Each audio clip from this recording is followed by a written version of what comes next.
আমরা সবাই জানি যে পৃথিবীতে টাকা অনেক বেশি পাওয়ারফুল একটা জিনিস। যে জায়গায় টাকাটাও কাজ করে না, ওই জায়গায় আপনার একটা ব্যবসা বড় করতে গেলে অবভিয়াসলি আপনার ব্যবসায় রিপিট কাস্টমার প্রয়োজন। ব্র্যান্ড আসলে তৈরি হয় মানুষের মাইন্ডে। মার্কেটে আপনার সবার আগে আসতে হবে, নট লাইক দ্যাট। আপনার কাস্টমারের মাইন্ডে সবার আগে আসতে হবে। অনেক ভালো প্রোডাক্ট খারাপ মার্কেটিং এর জন্য বিক্রি হয় না, আবার অনেক খারাপ প্রোডাক্ট ভালো মার্কেটিং এর জন্য বিক্রি হয়। ডিজিটাল যারা মার্কেটিং করবে তাদের কেমন বাজেট থাকা প্রয়োজন? বাজেট আসলে ম্যাটার করে না, ম্যাটার করে হচ্ছে শক্তিশালী ব্র্যান্ডিং তৈরি করার ক্ষেত্রে সবার আগে যে জিনিসটা প্রয়োজন হচ্ছে সেটা হচ্ছে অনেস্টি। একটা মানুষ যদি আপনার অ্যাড থেকে ইনফরমেশনই শুধু পায়, তাহলে কেন আপনার অ্যাড সে দেখবে? আপনার কাজ হচ্ছে অডিয়েন্সের মাইন্ডে এক ধরনের ফিলিং তৈরি করা। মানুষ ডিসিশন মেক করে ইমোশনালি, কিন্তু নিজেই নিজেকে লজিক দেয়। নতুনদের পার্সোনাল ব্র্যান্ড তৈরির ক্ষেত্রে তাকে অনেক বেশি নেটওয়ার্কিং করতে হয়। Simple skills but fancy face. একটা মানুষ আপনাকে জানবে, চিনবে, বুঝবে, আপনাকে এক্সপার্ট হিসেবে মানবে। কেন তাদের কাছে সেলসম্যান হিসেবে যাচ্ছে না? আপনি ওই ইয়ার ইনপুটটাও দিতে পারেন না, তাহলে আপনাকে আসলে কোনো কোম্পানি চায় না। যে কোনো কিছু বানাইতে গেলে আপনাকে এক্সপিরিয়েন্স থেকে বানাইতে হবে। আপনি যদি পুরো সমুদ্রের পানীয় এই বোতলে ঢালেন, এই বোতল ফিল আপ হবে না। আসসালামু আলাইকুম। আজকে আমাদের সামনে যে গেস্ট বসে আছে, গেস্টের সাথে প্রথমে একটু পরিচয় করিয়ে দিচ্ছি। শাহরোজ ফার্দি ভাই, আপনারা কম বেশি তাকে ইতিপূর্বে দেখেছেন। আমি আরেকটু সংক্ষেপে যদি পরিচয় করিয়ে দেই আমাদের প্রকাশনী ভাষায়, যে আপনারা আমার প্রথম বই যেটা দেখেছিলেন, যে মার্কেটিং বিক্রি বাড়ায়, এই বিক্রি বাড়ায় বইটি বেস্ট সেলার হয়েছিল কিন্তু 2024-এ।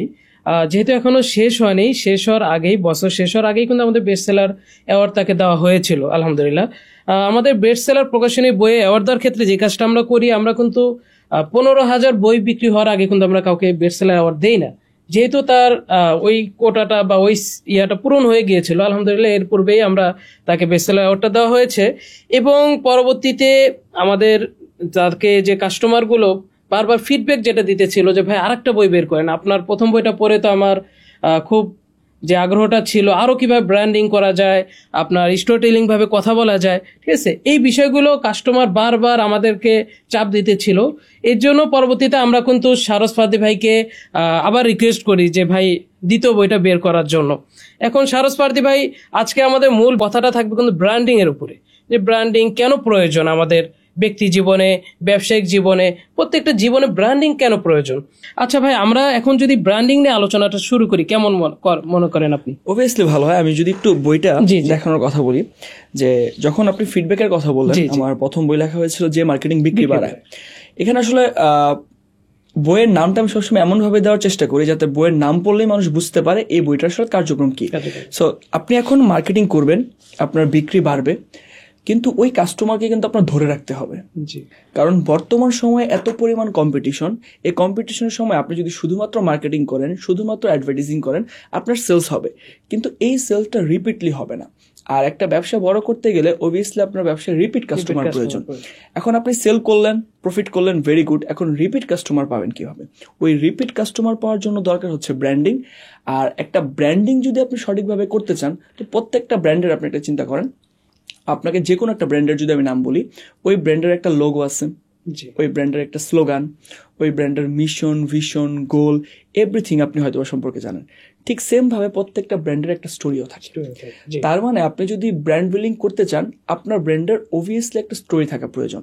এখন আপনি আপনার ব্র্যান্ডের জন্য বা আপনি আপনার নিজস্ব পার্সোনাল ব্র্যান্ডের জন্য কিভাবে স্টোরি টেলিং করবেন, কিভাবে ব্র্যান্ডিং করবেন, সেই বিষয়ে সবকিছু জানতে পারবেন মূলত স্টোরি টেলিং ফর ব্র্যান্ডিং বুকটাতে। প্রথমত হচ্ছে আপনি মার্কেটিং করেন, সেল জেনারেট করেন, দেন ওই কাস্টমারদেরকে ধরে রাখার জন্য ব্যবসার ব্র্যান্ডিং প্রয়োজন। আচ্ছা ভাই, ব্র্যান্ডিং বলতে তো আমরা যেটা আপনি বলেছেন কি বুঝি, এখন তো মোটামুটি বোঝা হয়ে গিয়েছে একটা সাধারণ মানুষের জন্য। আমি মনে করি যে আপনি যতটুকু বলেছেন, আর আমাদের বইটিতে আরো বিস্তারিত আলোচনা করা আছে। আমি পাঠকদের জন্য আরেকটু যদি ব্র্যান্ডিং, তার জন্য কি কি প্রয়োজন, এটার জন্য যদি আপনাকে আর একটা প্রশ্ন করি, একটা ছোট বা নতুন যারা বিজনেস শুরু করতেছে, রান করতেছে, তাদের জন্য কি ব্র্যান্ডিং খুব প্রয়োজন বা কি মনে করেন? আচ্ছা, দর্শকরা খুব বেশি রিলেট করতে পারবে, আপনিও রিলেট করতে পারবেন। বর্তমানে হয়তো আপনি দেখেছেন ই কমার্স বিজনেস থেকে শুরু করে বিভিন্ন বিজনেসের ক্ষেত্রে মার্কেটিং করার জন্য বিভিন্ন ধরনের ইনফ্লুয়েন্সার হায়ার করা হচ্ছে, হয়তোবা বিভিন্ন গিভওয়ে দেওয়া হচ্ছে। যদিও আমি সেই পক্ষে না, বা পক্ষে বিপক্ষের কথা যদি সাইডে রাখি, বর্তমানে যে কোনো ব্যবসা বড় করার জন্য প্রচুর পরিমাণে ইনফ্লুয়েন্সার হায়ার করতে হচ্ছে। এখন প্রশ্ন হচ্ছে, আপনি যখন নতুন উদ্যোক্তাদের কথা বললেন, একজন নতুন উদ্যোক্তা কিন্তু শুরুতেই একজন ইনফ্লুয়েন্সার হায়ার করতে পারবে না। এখন সে যেহেতু একজন ইনফ্লুয়েন্সার হায়ার করতে পারবে না, তার মানে কি তার ব্র্যান্ডিং থেমে থাকবে? তাহলে তো আসলে একটা নতুন ব্যবসা কিভাবে বড় হবে? তা যারা নতুন ব্যবসা শুরু করতে যাচ্ছে তাদের উচিত নিজেকেই নিজের ব্র্যান্ড অ্যাম্বাসেডর বানানো। ওকে ওকে, আমি যেহেতু একজন ইনফ্লুয়েন্সার হায়ার করছি, ওয়াই নট আমি নিজে একজন ওই লেভেলের ইনফ্লুয়েন্সার হয়ে যাই, যাতে আমার থ্রুতে আমার ব্যবসা ব্র্যান্ডিং হয়। আর এর জন্য মূলত পার্সোনাল ব্র্যান্ডিংটাকে অনেক বেশি স্ট্রং করতে হবে। যেহেতু পার্সোনাল ব্র্যান্ডিং এর কথা আসছে, আমি আরেকটা বিষয় বলতে চাই। আমরা সবাই জানি যে পৃথিবীতে টাকা অনেক বেশি পাওয়ারফুল একটা জিনিস, কিন্তু অন দ্য আদার হ্যান্ড কিছু কিছু ক্ষেত্রে বা যে জায়গায় টাকাটাও কাজ করে না, ওই জায়গায় আপনার পার্সোনাল ব্র্যান্ডিং কাজ করে। যেমন আজকেই আমি পডকাস্টে আসার আগে একটা অ্যাওয়ার্ড শো থেকে আসলাম। এই অ্যাওয়ার্ড শো আমি গেস্ট হিসেবে ইনভাইটেড ছিলাম। তো অনেক মানুষ গিয়েছে, অনেকে হয়তো বা অনেকের কাছে আমার চেয়ে অনেক বেশি টাকাও ছিল, কিন্তু এই যে আমি যে সম্মাননাটা পেয়েছি, এই জিনিসটা শুধুমাত্র টাকা থাকলেই হবে না, আপনার ওই লেভেলের পার্সোনাল ব্র্যান্ড থাকতে হবে। আমি শুধুমাত্র এই সম্মাননা বা শুধুমাত্র অ্যাওয়ার্ড শোর জন্য না, আমি আমার লাইফে এমন অনেক অপরচুনিটি গ্র্যাব করতে পেরেছি, এমন অনেক জায়গায় বসতে পেরেছি যেটা শুধুমাত্র পসিবল ছিল আমার একটা স্ট্রং পার্সোনাল ব্র্যান্ড আছে দেখে। ওইখানে কেউ কেয়ার করে না আপনার পকেটে কয় টাকা আছে, আপনি কোথা থেকে বিলং করেন। সেখানে যে জিনিসটা কেয়ার করা হচ্ছিল যে আপনার ব্র্যান্ড ভ্যালু আসলে কতটা স্ট্রং, আপনার কথায় কি পরিমাণ মানুষ ইনফ্লুয়েন্স হয়। সো এক কথায় বলতে গেলে যে জায়গাতে টাকা কাজ করে না, ওই জায়গার অনেক কাজ আপনি পার্সোনাল ব্র্যান্ডিং দিয়ে করতে পারবেন। যাক, আলহামদুলিল্লাহ, অনেক সুন্দর করে আপনি উপস্থাপন করেছেন। আমরা যদি ভাই ব্র্যান্ডিং আর মার্কেটিং এর মধ্যে কোনো পার্থক্য আছে আপনার কাছে কি মনে হয়? অবভিয়াসলি ব্র্যান্ডিং এবং মার্কেটিং এর মধ্যে তো পার্থক্য অবভিয়াসলি আছে। আমি বই যেহেতু লিখলাম, এখান থেকে বোঝা যাচ্ছে যে মার্কেটিং বা অ্যাডভার্টাইজিং, যদিও মার্কেটিং আর অ্যাডভার্টাইজিং দুটো আলাদা বিষয়, কিন্তু মার্কেটিং আর অ্যাডভার্টাইজিং হচ্ছে আমার পণ্য বা আমার কোম্পানি সম্পর্কে মানুষের কাছে এক ধরনের প্রচারণা করা, যে এই XYZ নামে একটা কোম্পানি পৃথিবীতে বিলং করে, এই কোম্পানিটার সম্পর্কে, এই কোম্পানিটার নাম, এই কোম্পানিটার কার্যক্রম সম্পর্কে মানুষের কাছে পৌঁছে দেওয়াই হচ্ছে মার্কেটিং। হ্যাঁ, মার্কেটিং এর মাধ্যমে সেলসও হয়, কিন্তু একটা ব্যবসা যদি আপনি বড় করতে চান তাহলে প্রতিনিয়ত নতুন কাস্টমার অ্যাকোয়ার করতে হবে। দ্বিতীয়ত যে কাস্টমারদেরকে আপনি অ্যাকোয়ার করেছেন তাদের কাছে আবার রিপিটেডলি সেল করতে হবে। তৃতীয়ত আপনার যে প্রোডাক্ট প্রাইস, যে ট্রানজাকশন হচ্ছে, এই অ্যামাউন্টটা বাড়াইতে হবে। আপনি দেখেন তিনটা ক্ষেত্রে ব্র্যান্ডিং এর প্রয়োজন আছে। আপনি রিপিটেডলি যদি সেলস করতে চান, ব্র্যান্ডিং এর প্রয়োজন আছে। আর আপনি যদি স্ট্রং ব্র্যান্ড ভ্যালু তৈরি করতে না পারেন, তাহলে কিন্তু আপনি যে হাই প্রাইসটা করবেন এটা কিন্তু করতে পারছেন না। আর ব্র্যান্ডিং যখন আপনার স্ট্রং হয়ে যাবে, তখন ওই মার্কেটিংটা অনেক বেশি কাজে দিবে। দেখবেন যেখানে হয়তো বা আপনার $100, সেন এক্সাম্পল, আপনার যেখানে হয়তো বা $100 100টা সেলস হচ্ছে, আপনার ব্র্যান্ডিং যদি স্ট্রং থাকে, সেম $100 সেম মার্কেটিং স্ট্র্যাটেজিতে আপনার হয়তো তখন 200+ সেলস হতে পারে। তার মানে প্রতিটা ক্ষেত্রে ব্র্যান্ডিং এর অবভিয়াসলি ইম্পর্টেন্স আছে। এটা কিন্তু আপনার সাথে এটা আমি যোগ করি একটা বিষয়, যেমন ধরেন আপনার যে মার্কেটিং বিক্রি বাড়ায়, এই বইটা বের হওয়ার আগেও কিন্তু আমরা কিন্তু অনেকগুলো বই বের করেছি, কিন্তু পার্সোনাল ব্র্যান্ডিং লেখকের যদি না থাকে, আমার কাছে মনে হয় বিক্রি করা খুব কষ্টকর হয়ে যায়। কারণ আপনি ডলার কত দিবেন তাকে, ফেসবুকে ডলার দিতে দিতে এক সময় কিন্তু তার রেটটা বেড়ে যাচ্ছে, এটা আপনিও অনেক ভালো জানেন। কিন্তু সমস্যাটা হয়ে যায় লেখকের যখন পার্সোনাল ব্র্যান্ডিং থাকে, যেমন আপনার বইটা আমার বিক্রি করতে কিন্তু অত কষ্ট হয়নি। যাকে আমি বলেছি অনলাইন পাবলিকেশন, যে ভাই সারস পার্থী ভাইয়ের একটা বই বের হয়েছে, আপনি করতে পারেন, সে কিন্তু আগ্রহের সহিত কাজ করতেছে। যদি এটা একটা লেখকের যে ব্র্যান্ডিং না থাকে, তাহলে কিন্তু খুব কষ্টকর একটা বিষয় হয়ে দাঁড়ায়। অবভিয়াসলি এখন আসলে কথা হচ্ছে ব্র্যান্ডটা তৈরি হয় কোথায়। এখন ব্র্যান্ড কি রাস্তাঘাটে তৈরি হয়? ব্র্যান্ড কি বানানো যায়?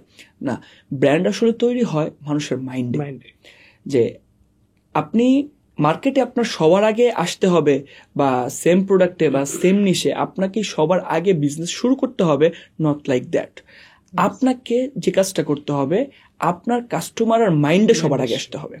যেমন আমি যদি আপনাকে এক্সাম্পলের জন্য বলি যে লাক্সারিয়াস কার, আপনার হয়তো বা রোলস রয়েলস, মার্সিডিজ, এই কারগুলো সম্পর্কে মাথায় চিন্তা আসছে। আমি যদি আপনাকে বলি হয়তো বা স্পোর্টস কার, আপনার হয়তো বা BMW বা ল্যাম্বরগিনি সম্পর্কে একটা আইডিয়া চলে আসবে। এই যে দেখেন একটা স্পেসিফিক জায়গায় যে আপনি চিন্তা করতেছেন। আর আমি যদি বলি শুধু কার, আপনি হয়তো বা কত কারের কথা একসাথে চিন্তা করতেছেন। সো এই যে একটা পার্টিকুলার ফিল্ডে আপনি নিজেকে ব্র্যান্ড হিসেবে এস্টাবলিশ করে ফেলতেছেন। সবার আগে আসতে হবে না, কিন্তু সবার আগে মাইন্ডে আসতে হবে। যেমন আমি যদি আরেকটা উদাহরণ দিই, যে সবার আগে আসলেই কি আসলে সফলতা হয়, ব্যাপারটা এরকম না। আপনি এটা বলেন তো, যে টেসলা বা SpaceX আগে তৈরি হয়েছে নাকি মাইক্রোসফট আগে তৈরি হয়েছে? মাইক্রোসফট আগে তৈরি হয়েছে। তো মাইক্রোসফট হচ্ছে কম্পিউটার অপারেটিং সিস্টেম।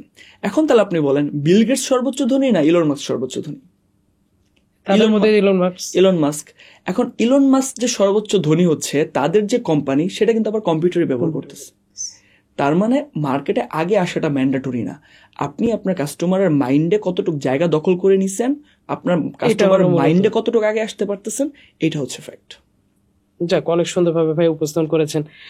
আচ্ছা ভাই, একটি শক্তিশালী ব্র্যান্ডিং তৈরি করার ক্ষেত্রে কি কি প্রয়োজন হতে পারে? শক্তিশালী ব্র্যান্ডিং তৈরি করার ক্ষেত্রে সবার আগে যে জিনিসটা প্রয়োজন হচ্ছে সেটা হচ্ছে অনেস্টি। কেন অনেস্টি? আপনি হয়তো বা স্যামসাং এর একটা কেস স্টাডি ছিল এই সম্পর্কে যদি জেনে থাকেন, যে এক সময় স্যামসাং একটা ফোন লঞ্চ করে এবং ফরচুনেটলি আনফরচুনেটলি ওই স্যামসাং এর অনেকগুলো ফোন ড্যামেজ হওয়া শুরু করে, কিছু ব্লাস্ট হয়ে যায়, কিছু অনেক বেশি ওভারহিট হয়ে যাচ্ছে। তো তখন স্যামসাং যে কাজটা করে, মার্কেট থেকে তার সবগুলো ফোন তুলে নেয় এবং কাস্টমারকে তার যে টাকা ছিল ওই টাকাটা আবার ব্যাক দিয়ে দেয়। তো এই যে ব্যাক দিয়ে দিল, এই ব্যাক দেওয়ার মাধ্যমে কাস্টমারের মনে কিন্তু একটা জায়গা চলে আসলো যে আচ্ছা, আমি স্যামসাং এর ফোন নির্ভয়ে কিনতে পারি, যদি কখনো প্রবলেম হয় তাহলে স্যামসাং ওই কাজটা ব্যাক করে নিবে বা টাকাটা আমাকে ব্যাক দিয়ে দিবে। কিন্তু আপনি চিন্তা করেন OnePlus এর গ্রিন লাইনের কথা, OnePlus এর কথা চিন্তা করলে মনে হচ্ছে যে গ্রিন লাইন চলে, এই ফোন ইউজ করা যাবে না। তো আপনার একটা ব্যাড এক্সপিরিয়েন্স হচ্ছে, হয়তো বা আপনি নিজে কিনছেন বা আপনার আশেপাশে কেউ একজন কিনেছে। তো এখন এই অনেস্টিটা কি শুধুমাত্র এই প্রোডাক্ট মার্কেট থেকে তুলে নিলে না, আপনি ধরেন আপনি আপনার প্রোডাক্টের মান, গুণগত মান যতটুক আপনি ঠিক ততটুকুই বলার চেষ্টা করেন। আমরা যে কাজটা করি, আমরা অনেক বেশি বলে ফেলি। এখন আমরা অনেক বেশি বলার একটা কারণও আছে। তার কারণ হচ্ছে বাংলাদেশে যারা বিজনেস করতেছে বা যারা e commerce industry, digital coaching business বা ডিজিটাল প্রোডাক্ট বিজনেস করতেছে, সবাই আসলে মার্কেটে বা মার্কেটিং এ যথেষ্ট এক্সপার্ট না, কিন্তু তাদের প্রত্যেকের লক্ষ্য তো বিক্রি করতে হবে। তো এখন বিক্রি করতে গেলে যে তারা এমন সব কথা বলতেছে, এমন সব প্রমিস করতেছে যেটা এক্স্যাক্টলি আসলে ওই প্রোডাক্টের নাই বা ওই সার্ভিসের নাই। কাস্টমার যখন কিনতেছে, কেনার পরে যে কাজটা দেখতেছে, আরে এটা তো আমি যেরকম বলছিল সেরকম পাচ্ছি না। তো যখনই আপনার এক্সপেকটেশন থাকে এরকম, কিন্তু আপনার প্রোডাক্ট ডেলিভারি দেয় এরকম, তখন তো অবভিয়াসলি কাস্টমারের মন বা মাইন্ডে একটা নেগেটিভ ফিডব্যাক চলে আসে। আর এই নেগেটিভ ফিডব্যাক যদি চলে আসে তাহলে আসলে ব্র্যান্ড হওয়া সম্ভব না। তাই শক্তিশালী ব্র্যান্ড তৈরি করতে গেলে honesty is the best policy. Yes, খুব সুন্দর একটা কথা ভাই। আচ্ছা ভাই, সোশ্যাল মিডিয়াতে যে কাজগুলো ব্র্যান্ডিং এর কতটুকু আপনার মনে হয় যে কাজ হয়? আচ্ছা, মানে আপনার প্রশ্ন হচ্ছে যে সোশ্যাল মিডিয়ার মাধ্যমে ব্র্যান্ডটাকে আসলে কতটুকু বেশি এস্টাবলিশ বা কতটুকু স্ট্রং করা যায়। ওকে, দেখেন একটা সময় ছিল, সে সময়টাতে টিভিতে অ্যাড আসতো। এখন আপনি টিভিতে বিভিন্ন প্রোডাক্টের অ্যাড দেখতেন, কিন্তু আমার প্রশ্ন হচ্ছে আপনি কি ওই অ্যাডগুলো দেখে সাথে সাথে দোকান থেকে যে প্রোডাক্টটা কিনে আনতেন? না, আপনি কিন্তু অ্যাড দেখতেছেন, অ্যাড দেখতে হয়তো বা বিরক্ত হতেন, কিন্তু ওই কোম্পানি আপনার মাইন্ডে একটা জায়গা দখল করে নিছে। যখন আপনি দোকানে যেতেন, ওই প্রোডাক্টটা বলার ক্ষেত্রে বা ওই সেম ক্যাটাগরির কোনো প্রোডাক্ট দরকার পড়লে ওই ব্র্যান্ডের নামটা বলতেন, রাইট? যেমন এখনো আমরা মোটর বাইক কে বলি হচ্ছে বা মোটর সাইকেলকে বলতে হচ্ছে হোন্ডা, কিন্তু হোন্ডা তো একটা কোম্পানি, এই প্রোডাক্টটা তো হোন্ডা না। আমরা ইঞ্জিন অয়েলকে বলি হচ্ছে মোবিল তো একটা কোম্পানি, এই জিনিসটা তো মোবিল না। তো এরকম ভাবে আমাদের মাইন্ডে ওই ব্র্যান্ডগুলো জায়গা করে নিছেন। এখন তাহলে প্রশ্ন হচ্ছে, আপনি একটু দেখেন তো, যদি প্রিভিয়াসলি আসেন, আমরা টিভিতে যে জিনিসটা দেখতাম এটা কিন্তু হচ্ছে একটা কন্টেন্ট, আমাদের কিন্তু বাসায় এসে বলে যেত না। তো এটা হচ্ছে একটা কন্টেন্ট। তো যেহেতু এখন এটা একটা কন্টেন্ট, এখন আপনি দেখেন পৃথিবীর প্রত্যেকটা বিজনেস অনলাইনে চলে আসছে, এবং অনলাইনে যেহেতু চলে আসছে, প্রত্যেকটা বিজনেসই কিন্তু ভিডিও বানাচ্ছে। এখন এই ভিডিওগুলা কোথায় দিচ্ছে? সোশ্যাল মিডিয়াতে দিচ্ছে। তার মানে ওই যে ব্র্যান্ডিংটা তৈরি করেছিল মানুষ যখন টিভিতে অ্যাড চলতো, সেম টাইপের ব্র্যান্ডিংও কিন্তু এই সোশ্যাল মিডিয়াতেও করা সম্ভব এবং এটা কাজ করে। কিন্তু আমরা যে কাজটা করি, আমরা শুধুমাত্র আমার পণ্যই সেরা, আমার প্রোডাক্টই বেস্ট, এখনই কিনুন, অর্ডার করতে নিচের দেওয়া লিঙ্কে ক্লিক করুন, ডেলিভারি চার্জ ফ্রি, নাহলে হাতে পেয়ে খেয়ে রান্না করে তারপর টাকা দিবেন। সো কেন আসলে কাজটা করা দরকার? যেহেতু এত বছর আগেও মানুষ দোকানে যেয়ে কিনতো, তা আমি এখন নিজে থেকেই শুধুমাত্র আমার ব্র্যান্ডিং এ ফোকাস দিই, অ্যাডে কন্টেন্টে শুধু ব্র্যান্ডিং এ ফোকাস দিই, তাহলে কিন্তু মানুষ এসে ওই যে প্রোডাক্টটা যখন দরকার তখনই কিনবে। দেখেন, আমি স্টোরি টেলিং কেন দরকার ব্র্যান্ডিং এর কথা বলতেছি। অন দ্য আদার হ্যান্ড আমি এই বইটা নিছি, বইটা নিয়ে বলতেছি এটা হচ্ছে স্টোরি টেলিং ফর ব্র্যান্ডিং বুক। এই বইয়ের পেজ হচ্ছে আপনার 176টা। এই বই আমি অনেক ভালো কোয়ালিটি ইনশিওর করেছি, এটার প্রিমিয়াম অনেক কোয়ালিটি। আপনারা অর্ডার করতে চাইলে নিচে দেওয়া লিঙ্কে ক্লিক করুন। আমি যদি এটা করি, হ্যাঁ আমি এটা করতে পারবো, এতে আমার মার্কেটিং হবে, কিন্তু ব্র্যান্ডিং হবে না। আর ব্র্যান্ডিং যদি আপনি করতে চান, অবভিয়াসলি আপনাকে অডিয়েন্সের লাইফে বা যেই অডিয়েন্সকে টার্গেট করে বা টিজিকে টার্গেট করে আপনি ক্যাম্পেইন চালাবেন, তাদের লাইফে একটা ভ্যালু অ্যাড করতে হবে। দেখেন, এই 2025 সালে এসে ইনফরমেশন পাওয়া বা ইনফরমেশন নেওয়া কিন্তু কোনো কঠিন কাজ না। আপনি গুগল করেন, ইউটিউব করেন, চ্যাটজিপিটিতে লিখেন, আপনি ইনফরমেশন পেয়ে যাবেন। তো এখন একটা মানুষ যদি আপনার অ্যাড থেকে ইনফরমেশনই শুধু পায়, তাহলে কেন আপনার অ্যাড সে দেখবে? যদি আপনার অ্যাড না দেখে, তাহলে আপনার প্রোডাক্ট সম্পর্কে তো সে জানলোই না। আর যদি না জানে, তাহলে আলটিমেটলি আপনি বিক্রি করবেন কিভাবে? তার মানে আপনার কাজ হচ্ছে অডিয়েন্সের মাইন্ডে বা অডিয়েন্সের ভিতরে এক ধরনের ফিলিং তৈরি করা। স্বপ্ন যাবে বাড়ি একটা ক্যাম্পেইন ছিল গ্রামীণ ফোনের। এই ক্যাম্পেইনটা কিন্তু একটা অ্যাড, কিন্তু মানুষ ভাবতো এটা হয়তো বা কোনো গান। তো এই যে একটা ফিলিংস আমাদের মধ্যে তৈরি করলো, ওই ফিলিংসের থ্রুতে আমরা এখন এই পডকাস্টের ব্যাপারে কথা বলতেছি। তার মানে আপনি যদি আপনার কাস্টমারের মাইন্ডে বা আপনার অডিয়েন্সের মাইন্ডে অনেক লং টার্ম ধরে থাকতে চান, বা আপনি চান ঠিক ওই প্রোডাক্ট বা এই লেভেলের কোনো প্রোডাক্ট বলতে আপনার কথা সবার মাথায় চলে আসে আগে, তাহলে অবভিয়াসলি ইনফরমেশন না, তাকে একটা ওয়াও ফিল দিতে হবে। লাইক আমি এখন যদি এই পডকাস্টে শুধু ইনফরমেশন দিয়েই যাই, শুধু জাস্ট ইনফরমেশন, স্টোরি টেলিং করলে এত % ইনক্রিজ হয়, স্টোরি টেলিং করলে এই সেলস বাড়ে, মানুষ শুধু ইনফরমেশন পাবে। অন দ্য আদার হ্যান্ড, কারো যদি এই পডকাস্টটা দেখার পর মনে হয় যে না, এখান থেকে আমি অনেক বেশি ভ্যালু পেয়েছি, আমার মনে হচ্ছে এই পডকাস্ট থেকে অনেক বেশি জানার আছে, এবং যিনি এই পডকাস্টের গেস্ট হিসেবে এসেছে সে যে কথাগুলো বলেছে আমার মনে হয় তার কাছ থেকে আরো অনেক বেশি জানা উচিত, তখন মানুষ চিন্তা করবে, আচ্ছা তাহলে এই লোকটার কি কি প্রোডাক্ট আছে, আচ্ছা তার একটা বই আছে, না 2টা বই আছে, আচ্ছা তার কোর্স আছে, কি কি কোর্স আছে, আচ্ছা সে কি কোনো কনসালটেন্সি দেয়, তার কি কোনো এজেন্সি আছে। তো এই বিষয়গুলো মানুষ নিচে থেকে জানা শুরু করবে।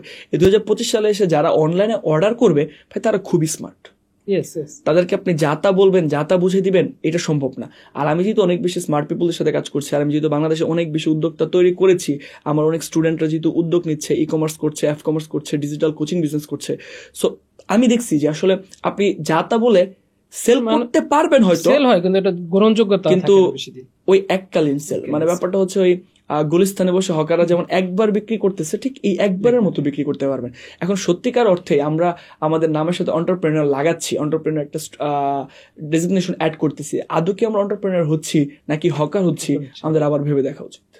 জি ভাই, আমাদের যে ব্র্যান্ডিং আর স্টোরি টেলিং এর মধ্যে কোন পার্থক্য আছে, গুরুত্বপূর্ণ এটা? আমার বইয়ের নাম হচ্ছে স্টোরি টেলিং ফর ব্র্যান্ডিং। মানে ব্র্যান্ডিং করার জন্য স্টোরি টেলিং দরকার। ওই যে দেখেন, আপনি যে ইমোশনটা তৈরি করবেন, একটা ফিলিং তৈরি করার কথা যেটা বললাম অডিয়েন্সের মাইন্ডে, আপনি যে ফিলিংটা তৈরি করবেন, এই ফিলিংটা আপনি কিভাবে তৈরি করবেন? এই ফিলিংটা তৈরি করার জন্য আপনাকে এক ধরনের গল্প বলতে হবে। এখন এই গল্প আসলে কি গল্প? রাজা রানী ভূত পেতনির গল্প না, এমন একটা গল্প তৈরি করতে হবে যে গল্পটা জানার পর, বোঝার পর কাস্টমারের একটা মাইন্ড চেঞ্জ হয়। যেমন হয়তোবা এই পডকাস্ট দেখার আগে একটা মানুষ ভাবতেছিল যে স্টোরি টেলিং হয়তোবা কোনো কাজেরই না, কিন্তু এই ফুল পডকাস্ট দেখার পর তার মনে হচ্ছে না, স্টোরি টেলিং হয়তোবা কোনো একটা কাজ। ইতিমধ্যে আমি আপনার সাথে কিছু স্টোরি কিন্তু শেয়ার করছি যে আমার স্টুডেন্টরা এই করছে, ই কমার্স উদ্যোক্তারা ভুল করছে, আমি কেন বই লিখলাম, আমার আজকে সারাদিন আমার কেন পার্সোনাল ব্র্যান্ডিংটা কিভাবে কাজ ছিল। দেখেন, আমরা কিন্তু প্রতিনিয়ত গল্পই বলতেছি, কিন্তু ওই গল্পগুলো আমরা হয়তোবা ওই মাইন্ডটা নিয়ে বলতেছি না যে এই গল্পের মাধ্যমে আমাকে সেলস করতে হবে। সবসময় একটা কথা বলি যে fact tells but story sells. So স্টোরির মাধ্যমে আপনাকে, এখন ভাই আমার তো কাজ করে না, বা আমি অনেক স্টোরি বলার চেষ্টা করি কিন্তু আমার স্টোরিটা ওই ফ্রেমওয়ার্কে আসে না, সেটাই স্বাভাবিক। এই জন্য আপনাকে শিখতে হবে, শেখার কোনো বিকল্প। এখন আপনি একটা জিনিস পারেন না, আপনার হাতে একটা জিনিস হচ্ছে না, এর জন্য রেসপন্সিবিলিটি আপনি, এর জন্য সমাজ ব্যবস্থা, আশেপাশের পরিবেশ, কাউকে দোষ দিয়ে আসলে লাভ নেই। প্রথমে আপনি নিজে ওই রেসপন্সিবিলিটিটা নেন যে না, আসলে আমি যে জায়গায় আছি, আমার বিজনেসের যে অবস্থা, এর জন্য আমি নিজে রেসপন্সিবল। ওকে, এখন আমি সব স্বীকার করলাম, এখন তাহলে এই জায়গা থেকে বের হওয়ার জন্য আমার যা যা করা উচিত আমি তা করা শুরু করি। তো ওইটাই হচ্ছে, এখন আপনি স্টোরি টেলিং এর মাধ্যমে পারছেন না ব্র্যান্ডিং করতে, এটা আপনার ব্যর্থতা। স্টোরি টেলিং প্রপারলি শিখেন, ব্র্যান্ডিং প্রপারলি শিখেন, দেখবেন একটার সাথে একটা কানেক্ট করে খুব সুন্দর ইমোশনালি অ্যাটাচ করে ফেলতে পারবেন মানুষ। আমি যেহেতু মার্কেটিং এর বা সেলসের সাথে অনেকদিন যাবত আছি, আমি একটা জিনিস লক্ষ্য করেছি, এটা আপনার সাথেও হবে। আচ্ছা, আপনার বাসায় হয়তো এমন অনেক ড্রেস বা এমন অনেক কিছু আছে যেটা আপনার দেখে পছন্দ হয়েছিল, আপনি কিনেছেন, কিন্তু পরবর্তীতে তার পরা হয় নাই, বা বাসায় যাওয়ার পরে মনে হচ্ছে যে এই জিনিসটা এত দাম দিয়ে আমি না কিনলেই পারতাম। এর একটা কারণ হচ্ছে মানুষ হচ্ছে ইমোশনালি কিনে, কিনে কিন্তু ইমোশনাল। তাহলে আসলে লজিকটা কখন দেয়? লজিকটা দেয় হচ্ছে আমি যে এই প্রোডাক্টটা বেশি দাম দিয়ে কিনলাম বা এই প্রোডাক্টটা আমার দরকার ছিল না, এই প্রোডাক্টটা আমি কিনলাম, কিন্তু এই প্রোডাক্টটা হয়তো আমার ভালোর জন্যই কিনছি। মানে মানুষ ডিসিশন মেক করে ইমোশনালি, কিন্তু নিজেই নিজেকে লজিক দেয় যে তার এই ইমোশনালি ডিসিশন মেক করাটা কতটুকু জাস্টিফাইড। আর ওই ইমোশনকে হিট করার জন্য স্টোরি টেলিং এর কোনো বিকল্প নেই। আচ্ছা ভাই, নতুন যারা ব্র্যান্ডিং করতে চাচ্ছে তাদের কি কি জটিলতার মানে সম্মুখীন হতে পারে? দেখেন, জটিলতার সম্মুখীন হতে পারে বলতে কি, নতুন যারা পার্সোনাল ব্র্যান্ডিং করতে চায়, আমি আমার একটা কথা বলি তাহলে হয়তো তারা রিলেট করতে পারবে। যে আমি যখন শুরু করি তখন শুরুর দিকে আমার শুরু হচ্ছে 2016-17 টাইমে আমার ক্যারিয়ার শুরু হয়। তখন আসলে বাংলাদেশে এস্টাবলিশ কোনো মেন্টর ছিল না, বা ইনফরমেশন এখন যেরকম ইনফরমেশন কোনো ফ্যাক্ট না, বাট তখন ইনফরমেশন অনেক ফ্যাক্ট ছিল। আমার কাছে সঠিক ইনফরমেশন না থাকার কারণে আমি অনেক কিছু ট্রাই করছি লাইফে। গ্রাফিক্স ডিজাইন ট্রাই করছি, ভিডিও এডিটিং ট্রাই করেছি, অ্যান্ড্রয়েড অ্যাপ ডেভেলপমেন্ট ট্রাই করেছি, ওয়েব ডিজাইন ডেভেলপমেন্ট ট্রাই করেছি, এসইও কিছুদিন ট্রাই করেছি, ফেসবুক অ্যাড ট্রাই করেছি, কন্টেন্ট ক্রিয়েশন ট্রাই করেছি। মানে আমার কেউ বললো কন্টেন্ট ক্রিয়েশন ভালো, আমি কন্টেন্ট ক্রিয়েশন করা শুরু করলাম। কেউ বললো ওয়েব ডেভেলপিং ভালো, আমি ওয়েব ডেভেলপিং শুরু করলাম। তো মানে আমি খুবই একটা থেকে আরেকটাতে জাম্প করেছি। তো এই কারণে একটা অনেক লং টাইম যাবত আমার কোনো পার্সোনাল ব্র্যান্ডিং ছিল না। পার্সোনাল ব্র্যান্ডিং না থাকার এই ব্যাপারটা হচ্ছে, দেখেন আপনাকে যদি এখন আমি বলি যে আপনি পিৎজা খেতে যাচ্ছেন, তাহলে নিশ্চয়ই আপনার এমন কোন একটা কোম্পানির নাম মাথায় আসবে যে কোম্পানিটা শুধুমাত্র পিৎজাই বানায়, যেটা তাদের সিগনেচার প্রোডাক্ট। এখন কিন্তু আরো বাংলাদেশে অনেক রেস্টুরেন্ট পিৎজা বানায়, কিন্তু সেগুলো কিন্তু আপনার মাথায় আসতেছে না। তার কারণ হচ্ছে তারা আসলে সবই বানায়। তো যখন আপনি আসলে সবই করবেন তখন আপনি কোনো কিছুতে এক্সপার্ট না, অডিয়েন্স ধরতেও পারবে না এক্স্যাক্টলি আপনি আসলে করেনটা কি। তো এই কারণে আমার তখন কোনো পার্সোনাল ব্র্যান্ডিং ছিল না। বাট সময়ের সাথে সাথে যখন আমি আমার প্যাশন খুঁজে পেয়েছি, মার্কেটিং, বিজনেস, কনসালটেন্সি বা সেলসে, তখন আসলে আমি যখন সেম জিনিসটা নিয়ে রিপিটেডলি কাজ করা শুরু করছি, যেখানেই যাই এই ব্যাপারগুলো নিয়ে কথা বলার ট্রাই করছি, তখন আসলে আমার আস্তে আস্তে পার্সোনাল ব্র্যান্ডটা স্ট্রং হয়েছে। যত বেশি বলছি, যত বেশি মানুষের সাথে বলছি, বা আমার সম্পর্কে যত বেশি মানুষ জেনেছে, আমার পার্সোনাল ব্র্যান্ড তত বেশি স্ট্রং হয়েছে। কিন্তু নতুনরা এই কাজটাই করে, আজকে এটা, কালকে সেটা, পরের দিন সেটা। বাট এরকম করা যাবে না, যে কোনো একটা নির্দিষ্ট বিষয়ের উপর ফোকাস করে তারপর আগাইতে হবে। আমি যদি এক্সাম্পলের জন্য বলি, একটা সময় আসলে বিজনেস ছিল, আগে কোম্পানি প্রোডাক্ট বানাইতো, প্রোডাক্ট বানানোর পরে ওই প্রোডাক্টের ডিস্ট্রিবিউশন কি হবে, ওইটা মার্কেটিং কেমন হবে, ওইটার সেলস কেমন হবে, কোথায় অফিস হবে, কোন জায়গা থেকে প্রোডাক্টগুলো যাবে, কোথায় ডেলিভারি হবে, লজিস্টিক কি হবে, সবকিছু ঠিকঠাক করতো। কিন্তু এখন 2025 সালে এসে পার্সোনাল ব্র্যান্ডিং এর থ্রুতে আপনি দেখবেন বাংলাদেশে অনেক ইনফ্লুয়েন্সার, অনেক কন্টেন্ট ক্রিয়েটর, যেমন আমি নিজেও আগে অনলাইনে আমার পার্সোনাল ব্র্যান্ড তৈরি করেছি। তারপর দেখলাম আমার পার্সোনাল ব্র্যান্ডের সাথে আসলে কি কি বিজনেস করা যায়। তারপর আমি ওই বিজনেস অনুযায়ী, যেহেতু আমার অডিয়েন্সের সাথে আমার খুবই সুন্দর একটা সম্পর্ক, তারাই আমাকে পরামর্শ দিয়েছে। যেমন আপনি বললেন প্রথম বই লেখার পরে দ্বিতীয় বই লেখার জন্য মানুষ আমাকে পরামর্শ দিয়েছে। সো সেম ভাবে আমি নিজে যখন অডিয়েন্সের সাথে কথা বলা শুরু করি, অডিয়েন্স বলে ভাই আপনার একটা বই দরকার, আপনার একটা কোর্স দরকার, আপনার কনসালটেন্সি দরকার, তখন আমি সময় সময় আসলে আমার নতুন নতুন প্রোডাক্ট যেগুলো লঞ্চ করা করেছি। এখন আসলে 2025 সালে এসে আগে ব্র্যান্ডিং হয়, আগে পার্সোনাল ব্র্যান্ডিং হয়, একটা অডিয়েন্স তৈরি হয়, ওই অডিয়েন্সের প্রবলেমের সলিউশনের জন্য আসলে প্রোডাক্ট তৈরি হয়। আচ্ছা ভাই, আমরা কিন্তু যেটা বারবার দেখি যে অনেকে ব্র্যান্ডিং ক্রিয়েট করে ফেলে, মানে একটা ভালো পজিশন চলে গিয়েছে, কিন্তু পরবর্তীতে তাদের ওই যে কথার মিল না থাকার কারণে কিন্তু তাদের ব্র্যান্ডিংটা লং লাস্টিং হয় না। তাহলে যাদের এরকম হয়ে গিয়েছে এই ক্ষতিটা, তারা আবার কিভাবে পুনরায় আবার তাদের আগের পূর্ব ব্র্যান্ডিং এ চলে আসতে পারবে, কি মনে হয় আপনার? প্রথমত হচ্ছে তাকে স্বীকার করতে হবে সে ভুল করছে। সে যদি ভাবে যে আমি কাজটা করছি তো করছি, এখন আসলে আমি আমার পরবর্তী কাজ করতে চাই না, আপনি যেহেতু রিয়েলাইজ করতেছেন, বা আপনি যখন রিয়েলাইজ করে ফেলবেন যে না আমার দ্বারা একটা ভুল কাজ হয়েছে, বা আমি যে কাজটা করতেছিলাম এই কাজটা আসলে আমার করা উচিত হয়নি, তাহলে ফার্স্ট অফ অল আপনাকে অবভিয়াসলি স্বীকার করতে হবে যে আমার সাথে এই কাজটা যা করেছি, বা আমি যে কাজটা করেছি এই কাজটা আমার আর সঠিক হয়নি। হয়তোবা মহান আল্লাহ তাআলাও যেহেতু প্রতিটা মানুষকে দ্বিতীয় চান্স দেয়, সো অডিয়েন্স বা কাস্টমার হয়তো বা দ্বিতীয় চান্স দিবে। তো যখন ওই দ্বিতীয় চান্স সে পাবে, তাকে মাথায় রাখতে হবে এটাই তার লাইফের first chance, second chance, last chance এবং বেস্ট চান্স। তো এই চান্সটাকে তার কাজে লাগে। সে এখন যে প্রতিশ্রুতি দিচ্ছে, এখন যা প্রমিস করছে, এখন যে লেভেলের প্রোডাক্ট বা সার্ভিস ডেলিভারি করার কথা চিন্তা করছে, তাকে তখন ওই জায়গাটা 100% কমিটমেন্টের সাথে ফুলফিল করতে হবে। আচ্ছা ভাই, আমরা তো মোটামুটি অনেকগুলো ব্র্যান্ডিং সম্পর্কে জানা হয়ে গিয়েছে আশা করি। অনেকের প্রশ্ন অনেক যা যা মনে ভিতর থাকে একটা মানুষের, অনেক কিছুই মোটামুটি ক্লিয়ার হয়ে গিয়েছে। তাও যদি আপনার পার্সোনাল এতদিনের কাজের এক্সপিরিয়েন্স থেকে তিনটা যদি বলতেন, 3টা বা 4টা যদি বলতেন যে ব্র্যান্ডিং ক্ষেত্রে কি কি জিনিস সে লক্ষ্য রাখতে হবে। প্রথমত হচ্ছে ওই যে বললাম, একবার এক এক কথা বলা যাবে না, যে আজকে আমি এই করছি, কালকে আমি সেই করছি। যেমন হ্যাঁ, আমি অ্যাপ ডেভেলপমেন্ট সম্পর্কে জানি, আমি ভিডিও এডিটিং সম্পর্কে জানি, কিন্তু আমি এখন এগুলো যে জানি এগুলো আমি অনলাইনে জানাই না। কারণ হচ্ছে আমি চাই মানুষ আমাকে as a entrepreneur, as a businessman, as a marketing consultant এই হিসেবে চিনুক।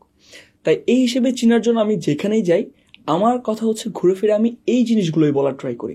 আমি তাকে লাইফ লেসন দেওয়ার ট্রাই করি না, আমি তাকে হয়তো বা ফিলোসফিক্যাল কোনো বিষয়বস্তু বলার ট্রাই করি না। তবে যারা বিজনেস করে বা যারা হাই লেভেলের বিজনেসম্যান, সবারই কিন্তু সাইকোলজির উপর, ফিলোসফির উপরে পড়াশোনা করতে হয়। কারণ বিজনেস হচ্ছে কাস্টমারের সাইকোলজির উপর ডিপেন্ড করে। তো যেহেতু কাস্টমার সাইকোলজি বুঝতে হয়, তো আমাদের সায়েন্সের উপর অনেক ধরনের পড়াশোনা করতে হয়, ল অফ অ্যাট্রাকশনের উপর অনেক ধরনের পড়াশোনা করতে হয়। এখন এগুলো আমি সব জায়গায় বলি না, কারণ বলি না, যখন আমি একই মুখ একই মানুষ অনেক বিষয় সম্পর্কে বলা শুরু করব, তখন কিন্তু মানুষ এই জিনিসটা নিবে না। এবং আবারও বললাম, ওই আমি যা বলবো আসলে আমি তা না, কিন্তু আমি তা বলতেছি।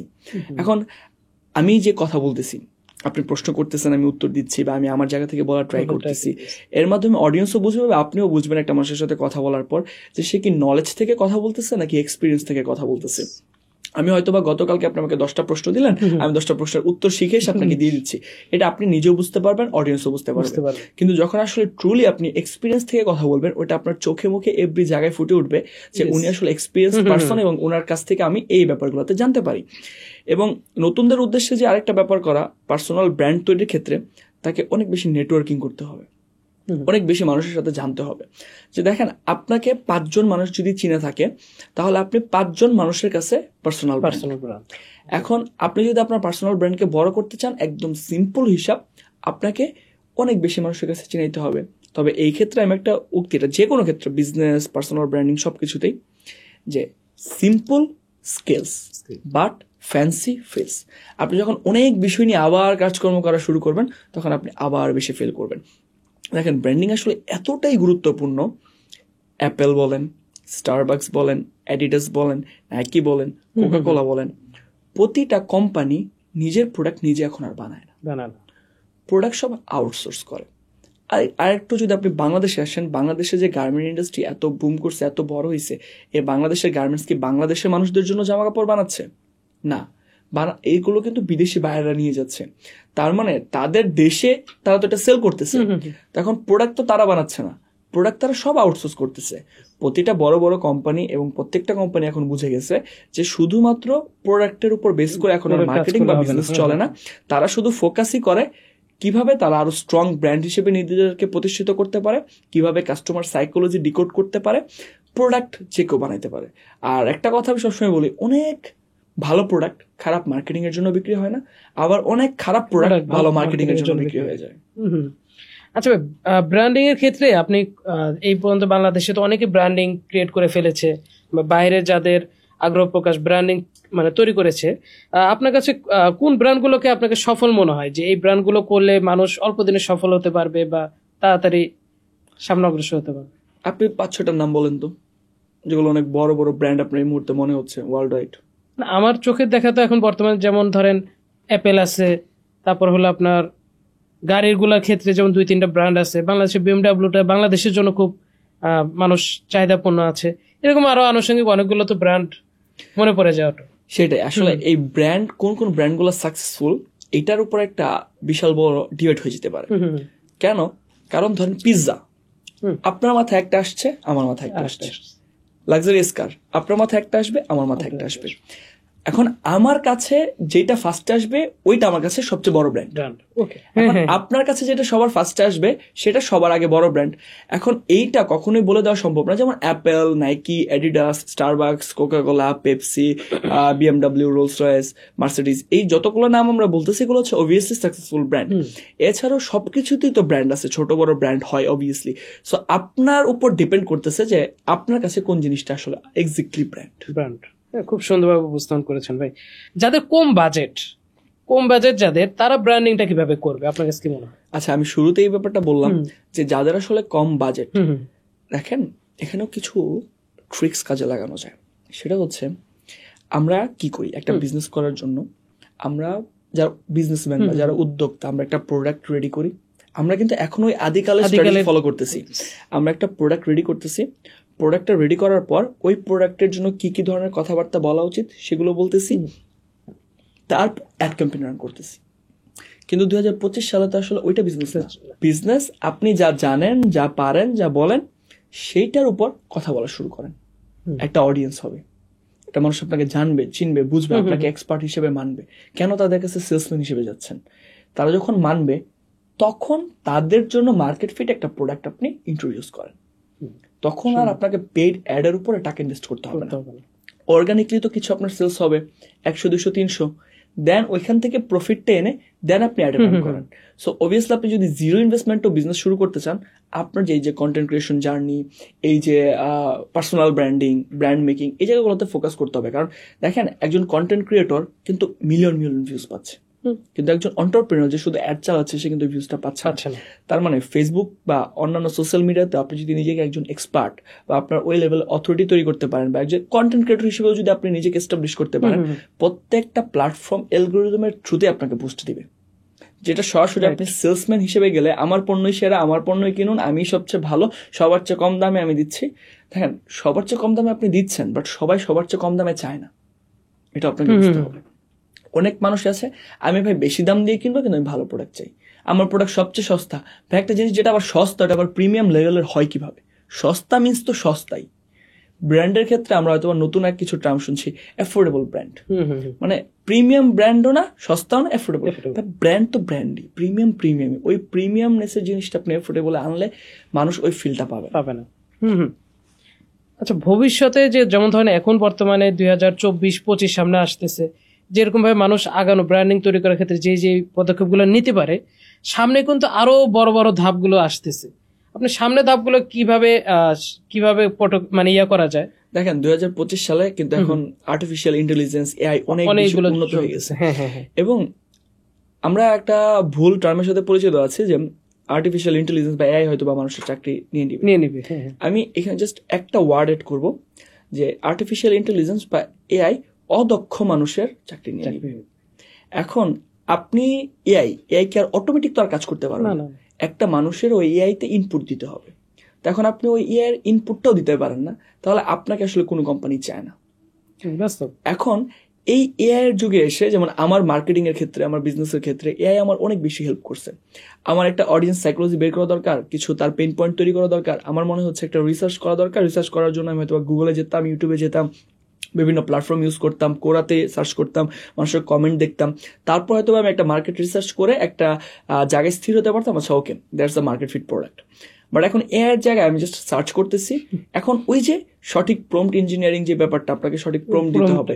যদি দিতে পারেন, দেখবেন আপনার প্রায় 90% কাজ এআই করে দিছে।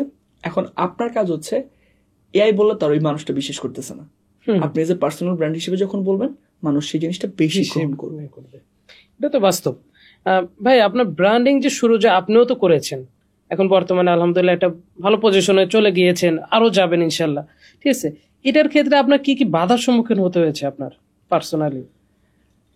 এখন বাধা আসলে কোনো বাধাই না আমাদের। আমি বিষয়টাকে যেভাবে দেখি, যে আমার যে জিনিসটা হয়তো বা আমার জন্য লিমিটেশন, এটা হয়তো বা আমার জন্য একটা অপরচুনিটি।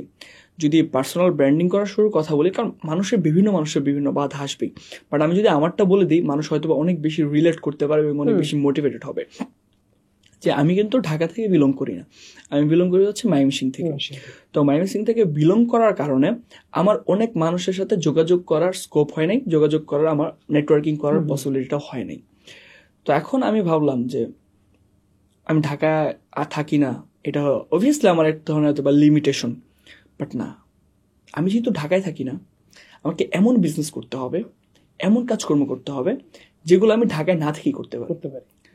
তো তারপরে আমি চিন্তা করলাম যে আমি তাহলে মানুষকে অনলাইনে শেখাই, অনলাইনকে মানুষকে পড়াই, অনলাইনে মানুষের কাছে কোর্স শেষ করে মানুষের কাছে কনসালটেন্সি নেই। এটার জন্য তো ঢাকায় থাকার প্রয়োজন নেই আমার।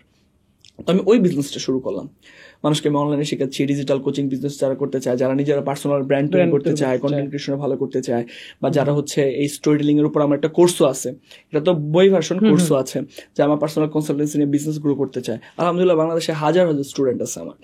তো এই জায়গাটা আমি তৈরি করছি।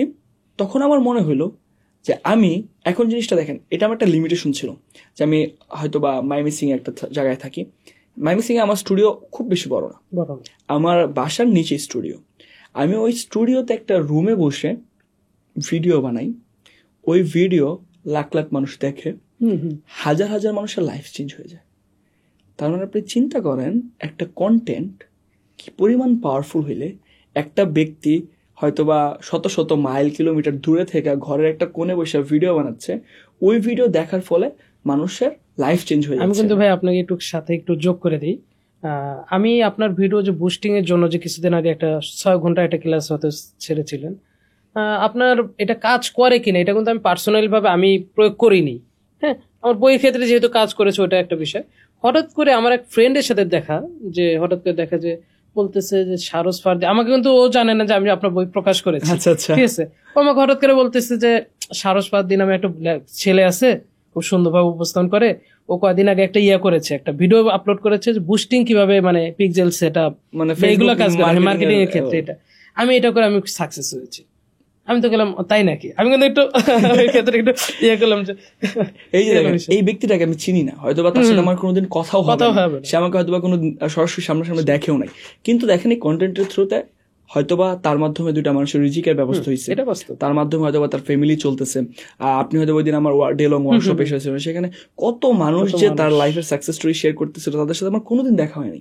তার মানে আমার কন্টেন্ট কত বেশি পাওয়ারফুল ছিল। তো এখন এই যে এটা আমার একটা প্রতিবন্ধকতা ছিল যে আমি ঢাকায় থাকি না, তাহলে আমি পার্সোনাল ব্র্যান্ড কিভাবে দাঁড় করাবো, আমি কিভাবে হয়তো একটা রেস্টুরেন্টে যে কথাবার্তা বলবো, কিভাবে হয়তো আমি রাস্তাঘাটের ব্লগ ভিডিও বানাবো। না, আমার মনে হয়েছে যেহেতু আমি ঢাকায় থাকি না, বা ঢাকায় আমার এই নেটওয়ার্কিং অপরচুনিটিগুলো সবকিছু অ্যাভেলেবেল না, ওকে আমি তাহলে আমার জায়গায় থেকে যা করতে পারি তাই করি। আর আলহামদুলিল্লাহ এখন অনলাইন ইন্ডাস্ট্রিতে, কন্টেন্ট ক্রিয়েশন ইন্ডাস্ট্রিতে আমার নেটওয়ার্ক অনেক ভালো, সবকিছু খুব ভালোভাবে চলতেছে। সো ওই যে লিমিটেশন, ওইটা এখন আমার স্ট্রেংথ হয়ে গেছে। সো যে কেউ পার্সোনাল ব্র্যান্ডিং শুরু করতে গেলে, যে কোনো কাজ শুরু করতে গেলেই বাধা বিপত্তি আসবে। এখন ওই বাধা বিপত্তি নিয়ে যদি আসলে আপনি থেমে যান, তাহলে আসলে আপনি থেমেই থাকবেন। এখন আমি ওই যে একটা কথা বলি, 3টা রেশিও বলি, 93%, 6%, 1%। 93% মানুষ একটা নলেজ পাওয়ার পর, একটা ইনফরমেশন পাওয়ার পর বা মোটিভেটেড হওয়ার পর লাইফে আর কোনো কিছু করলোই না, কোনো অ্যাকশনই নিল না। 6% মানুষ অ্যাকশন নেয়, বাট একবার নেয়, দুইবার নেয়, ফেল হয়ে যায়, আর অ্যাকশন নেয় না। আর 1% মানুষ তারা ঠিক সেই পর্যন্তই অ্যাকশন নেয় যে পর্যন্ত তারা না উইন করে, তারা সাকসেস না হয়। দেখেন, আপনি যতদিন পর্যন্ত উইন না করতেছেন আপনার স্টোরি কেউ শুনবে না, তার মানে আপনাকে উইন করতে হবে। আমি যখন 4-5 বছর আগে সারস ফারদি ছিলাম, আমি তো আমার নাম তো সেমই ছিল, এখনো তো আমার নাম সেম, কিন্তু কেউ আমার কথা শুনতো না। এখন লাখ লাখ মানুষ, হাজার হাজার মানুষ আমার কথা গ্রহণ করে। তার কারণ হচ্ছে ওই উইনটা লাইফে করতে হয়। আচ্ছা ভাই, আমরা তো এতক্ষণ ব্র্যান্ডিং সম্পর্কে অনেক কিছু জানলাম। আচ্ছা, আমি ব্র্যান্ডিংও মানে করে ফেললাম, সবকিছু মানুষ আমাকে চেনে, এর পরবর্তীতে আমি কি করতে পারি, মানে জাতির জন্য বা সবার জন্য কি করতে পারি? এখন ব্যাপার হচ্ছে, আমি একটা উদাহরণ দিই আপনাকে সুন্দর।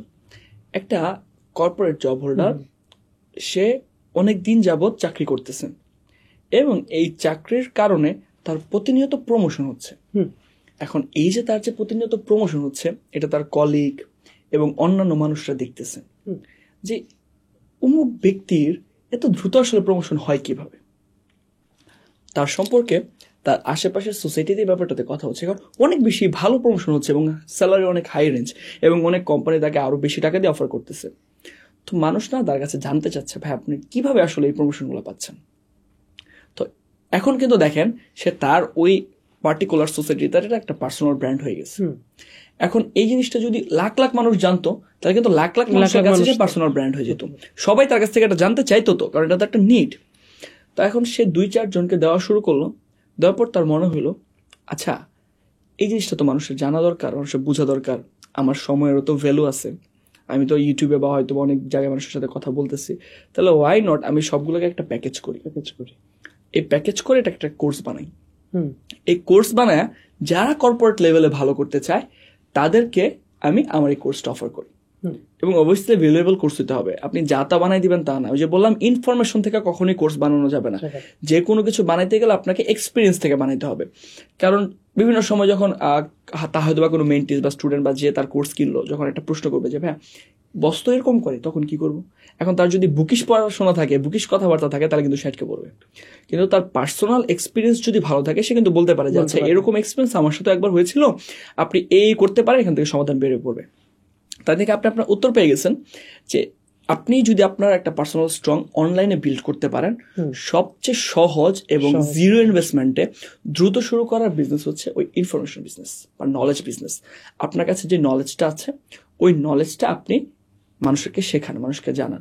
দেখেন, আপনি পৃথিবীতে সব জানেন না, আবার অনেক মানুষ আছে যারা আপনি যা জানেন তা জানেন না। এখন আপনি শিখতেছেন না, আপনি আমার কাছ থেকে হয়তো বা জানতেছেন আজকে পডকাস্টের মাধ্যমে, আরো অনেক মানুষের কাছ থেকে জানেন, কোর্স করেন, বই পড়েন, তার মানে আপনি তো সব জানেন না। আবার আপনি যা যা ইতিমধ্যে জেনে গেছেন, অনেকে তা জানে না। এখন তাদের ওই জানাগুলার নিড আছে, তো আপনি তাদেরকে তা জানান। এই জানানোর আগে আপনি যেগুলো জানেন, এই জন্য নিজেকে প্রতিষ্ঠিত করা, এটা হচ্ছে খুবই সহজ। কারণ আপনার যখন একটা অডিয়েন্স বেস তৈরি হয়ে যাবে, বা ধর আপনার খুব বেশি অডিয়েন্স বেস নাই, তখন 100 জন মানুষই আছে, এই 100 জন মানুষের মধ্যেও 2 জন মানুষের বা 5 জন মানুষের আপনি যা জানেন তা জানার প্রতি একটা আগ্রহ আছে। এখন আপনি যে শুধুমাত্র তার কাছ থেকে টাকাই নিচ্ছেন, ব্যাপারটা এরকম না। আপনি যখন তাকে এই জিনিসটা দিবেন, আপনি যখন তাকে জিনিসটা জানাবেন, সে যখন আপনাকে একটা টাকা দিবে, আপনি আপনার টাইমের ভ্যালুটা পেয়ে যাচ্ছেন। এবং যখন একটা মানুষ টাকা দিয়ে কোনো কিছু কিনে, তখন ওই জিনিসটার উপরে সে কমিটেড থাকে। যেমন আজকে আমার সাথে একজনের দেখা হইলো, সে বলতেছে ভাইয়া আপনার নতুন বইটা আমার দরকার। আমি বলছি ঠিক আছে, পাঠাই দিব না। সে আবার বলতেছে যে না ভাইয়া পাঠাই দিলে হবে না, আপনি আমাকে লিঙ্ক পাঠাবেন, আমি কিনবো। কারণ আমি যদি জিনিসটা ফ্রি পাই, তাহলে হয়তো আমি এই পড়বো না, ওই আগ্রহটা পড়বো না। কিন্তু আমি যদি এটার জন্য 200, 300, 400, 500, 1000 টাকা, যত টাকাই লাগুক, এই টাকাটা যখন পে করব, তখন আমি নিজে কমিটেড থাকবো যে না আমাকে এই বইটা পড়ে শেষ করতে হবে, বা আমাকে হয়তো বা এই কোর্সটা শেষ করতে হবে, বা আমাকে ওই টাইমে হয়তো বা তার সাথে পডকাস্ট হোক, কনসালটেন্সি হোক, যে কোনো কিছু হোক, এটা নিতে হবে নলেজটা। তো এই কমিটমেন্টের কারণে আলটিমেটলি আপনি নিজেও লাভবান হবেন, আবার আপনি যার কাছে আপনার প্রোডাক্টটা সেলস করতেছেন সেও আসলে লাভবান হবে। তাই যতটুকু আপনি জানেন, ফ্রিতে জানেন, মানুষকে দেন, শেয়ার করেন, তাহলে তো আপনি আসলে পার্সোনাল ব্র্যান্ড তৈরি করতে পারবেন। কিন্তু এর বাইরেও অনেক এক্সপিরিয়েন্স থাকে, যেটা আপনি সবসময় ফ্রিতে দিতেও পারবেন না। আবার সবকিছু সবার কাছে চলে গেলে ওটার মর্মও থাকে না। আবার কারণ নলেজ হচ্ছে এমন এক ধরনের ওয়েপন, এখন আপনি একটা বাচ্চা শিশুর কাছে যদি একটা বন্দুক তুলে দেন, তাহলে তো সে ওইটার মিস ইউজ করবে। সেরকম ভাবে সব ইনফরমেশন যদি আপনি সবার কাছে তুলে দেন, তাহলে সে ওই জিনিসটার ধারণ ক্ষমতাটা থাকবে না। আচ্ছা, টাকা থাকলে কি ব্র্যান্ডিং করা যায়? আপনার কি মনে হয়? টাকা থাকলে ব্র্যান্ডিং করা যায়, আবার টাকা না থাকলেও ব্র্যান্ডিং করা যায়। কিন্তু প্রশ্ন যেহেতু টাকা থাকলে ব্র্যান্ডিং করা যায় কিনা, আমি উত্তর দিব তাহলে টাকা দিয়ে কিভাবে ব্র্যান্ডিং করা যায় ওই ব্যাপারে। দেখেন, আপনি কন্টেন্ট বানাচ্ছেন, 100 কন্টেন্ট বানালেন, প্রথম কন্টেন্টে ভিউ হলো না, দ্বিতীয় কন্টেন্টে ভিউ হলো না, তৃতীয় কন্টেন্টে ভিউ হলো না, আস্তে আস্তে কন্টেন্ট বানাচ্ছেন 50, 60, 70, 100তম কন্টেন্টে যায় হয়তো বা আপনার কিছু কিছু ভিউস আসলো, এবং 101, 2 কন্টেন্ট হয়তো আপনার ভাইরাল হয়ে গেল।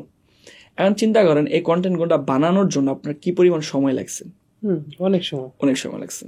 অন দ্য আদার হ্যান্ড, আপনার কাছে টাকা আছে, আপনি কার্ডে ডলার লোড করেন, 5, 10, 15 হাই কোয়ালিটির ভিডিও রেকর্ড করেন, ওই ভিডিওগুলা বুস্ট করা শুরু করেন, মানুষের কাছে চলে যাবেন, পৌঁছে যাবেন। এর পরবর্তীতে আবার যখন আপনি ভিডিও বানাবেন, অটোমেটিকলি একটা সার্টেন অ্যামাউন্টের মানুষ আপনার ওই ভিডিওগুলো দেখবে।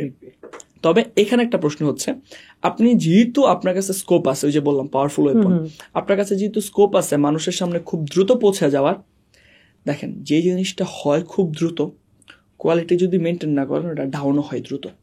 তা আপনি মানুষের কাছে পৌঁছে যাচ্ছেন, দ্যাটস ভেরি গুড, কিন্তু ওই কোয়ালিটিটা নিয়ে পৌঁছান, যা তা বানায় পৌঁছায় যায় না, তাহলে আপনি টাকাটা আসলে আপনি লস করবেন, ওই টাকাটা থেকে আপনি গেইন করতে পারবেন না। যেমন আমার প্রচুর অ্যাড চলে, কারণ আমি হচ্ছে আমার টাইম সেভ করতে হবে, যেহেতু টাইম সেভ করতে হবে আমি খুব কমই কন্টেন্ট বানাই। বেশিরভাগ ক্ষেত্রে আমার চ্যানেল থেকে শারস ফারদি পেজ বা চ্যানেল থেকে বেশিরভাগ ক্ষেত্রে আমার রিলসগুলো যায় পডকাস্টের, কারণ আমি এত বেশি কন্টেন্ট বানানোর সময় পাই না। সো অ্যাড চালাতে হয় আমার প্রচুর। তো অ্যাডের মাধ্যমে ব্র্যান্ডিং হচ্ছে এবং আলহামদুলিল্লাহ ভালো হচ্ছে। আমি নিজে অ্যাড চালায় বেনিফিটেড হইতে পারছি, তার একটা কারণই কোয়ালিটিফুল কন্টেন্ট দিতে পারছি। আসলে কোয়ালিটিফুল কন্টেন্ট কিন্তু অনেক করে যে যেমন আমিও কিন্তু অনেকের ভিডিও দেখি, কিন্তু সবারটা কিন্তু লং টাইম দেখি না। আপনারটা যেমন আমার সামনে যখন আসে, যদিও আপনার থেকে আমার একটা বই বের হয়েছে, ওই অনুযায়ী আমি হয়তো দেখার কথা, পাঠক হয়তো বলতে পারে যে আপনার ভিডিওটা আপনার তো দেখাটা স্বাভাবিক, কিন্তু তাও আমি দেখি কেন? যে আপনার যতক্ষণ দেখতেছি ততক্ষণ আমার কাছে মনে হচ্ছে কি ভালো কিছু দেখতেছি, আমার টাইমটা নষ্ট হচ্ছে না। এই যে আপনি আমার কন্টেন্ট দেখেন, মানুষ আমার কন্টেন্ট দেখে, আমি একটা অ্যাডও 10, 12, 15 মিনিটের অ্যাড রান করি, যেখানে হয়তো বা 1 মিনিট 2 মিনিটের অ্যাড রান মানুষ করে। আমার ফিলোসফি আলাদা, বাট আপনি হয়তো বা জানেন আমার অনেক সময় অনেক লাইভ ক্লাস হয়, ওইখানে সন্ধ্যা 7টায় বা 6টায় শুরু হওয়ার কথা হইলেও শেষের কোনো লিমিটেশন থাকে না, ক্লাস শেষ হয় রাত 3টা 4টায় ক্লাস শেষ হয়েছে। তো এই যে এত লং টার্ম ডিউরেশনে মানুষ যে আসলে বসেছিল, তো তাদেরকে এঙ্গেজড করে রাখতে হয়েছে। আমি জুমে যেহেতু ক্লাস হয়, কিছু মানুষ কমেন্ট করে এরকম, ওয়াশরুমে যেতে চাই একটু ব্রেক দেন। মানে মানুষ, আমি জাস্ট এই কথাটা বলার পারপাস হচ্ছে, মানুষ ওয়াশরুমে যাচ্ছে না, তার একটা ব্রেক চাচ্ছে, যে তাদের মনে হচ্ছে হয়তো বা কিছু একটা মিস করে ফেলবো।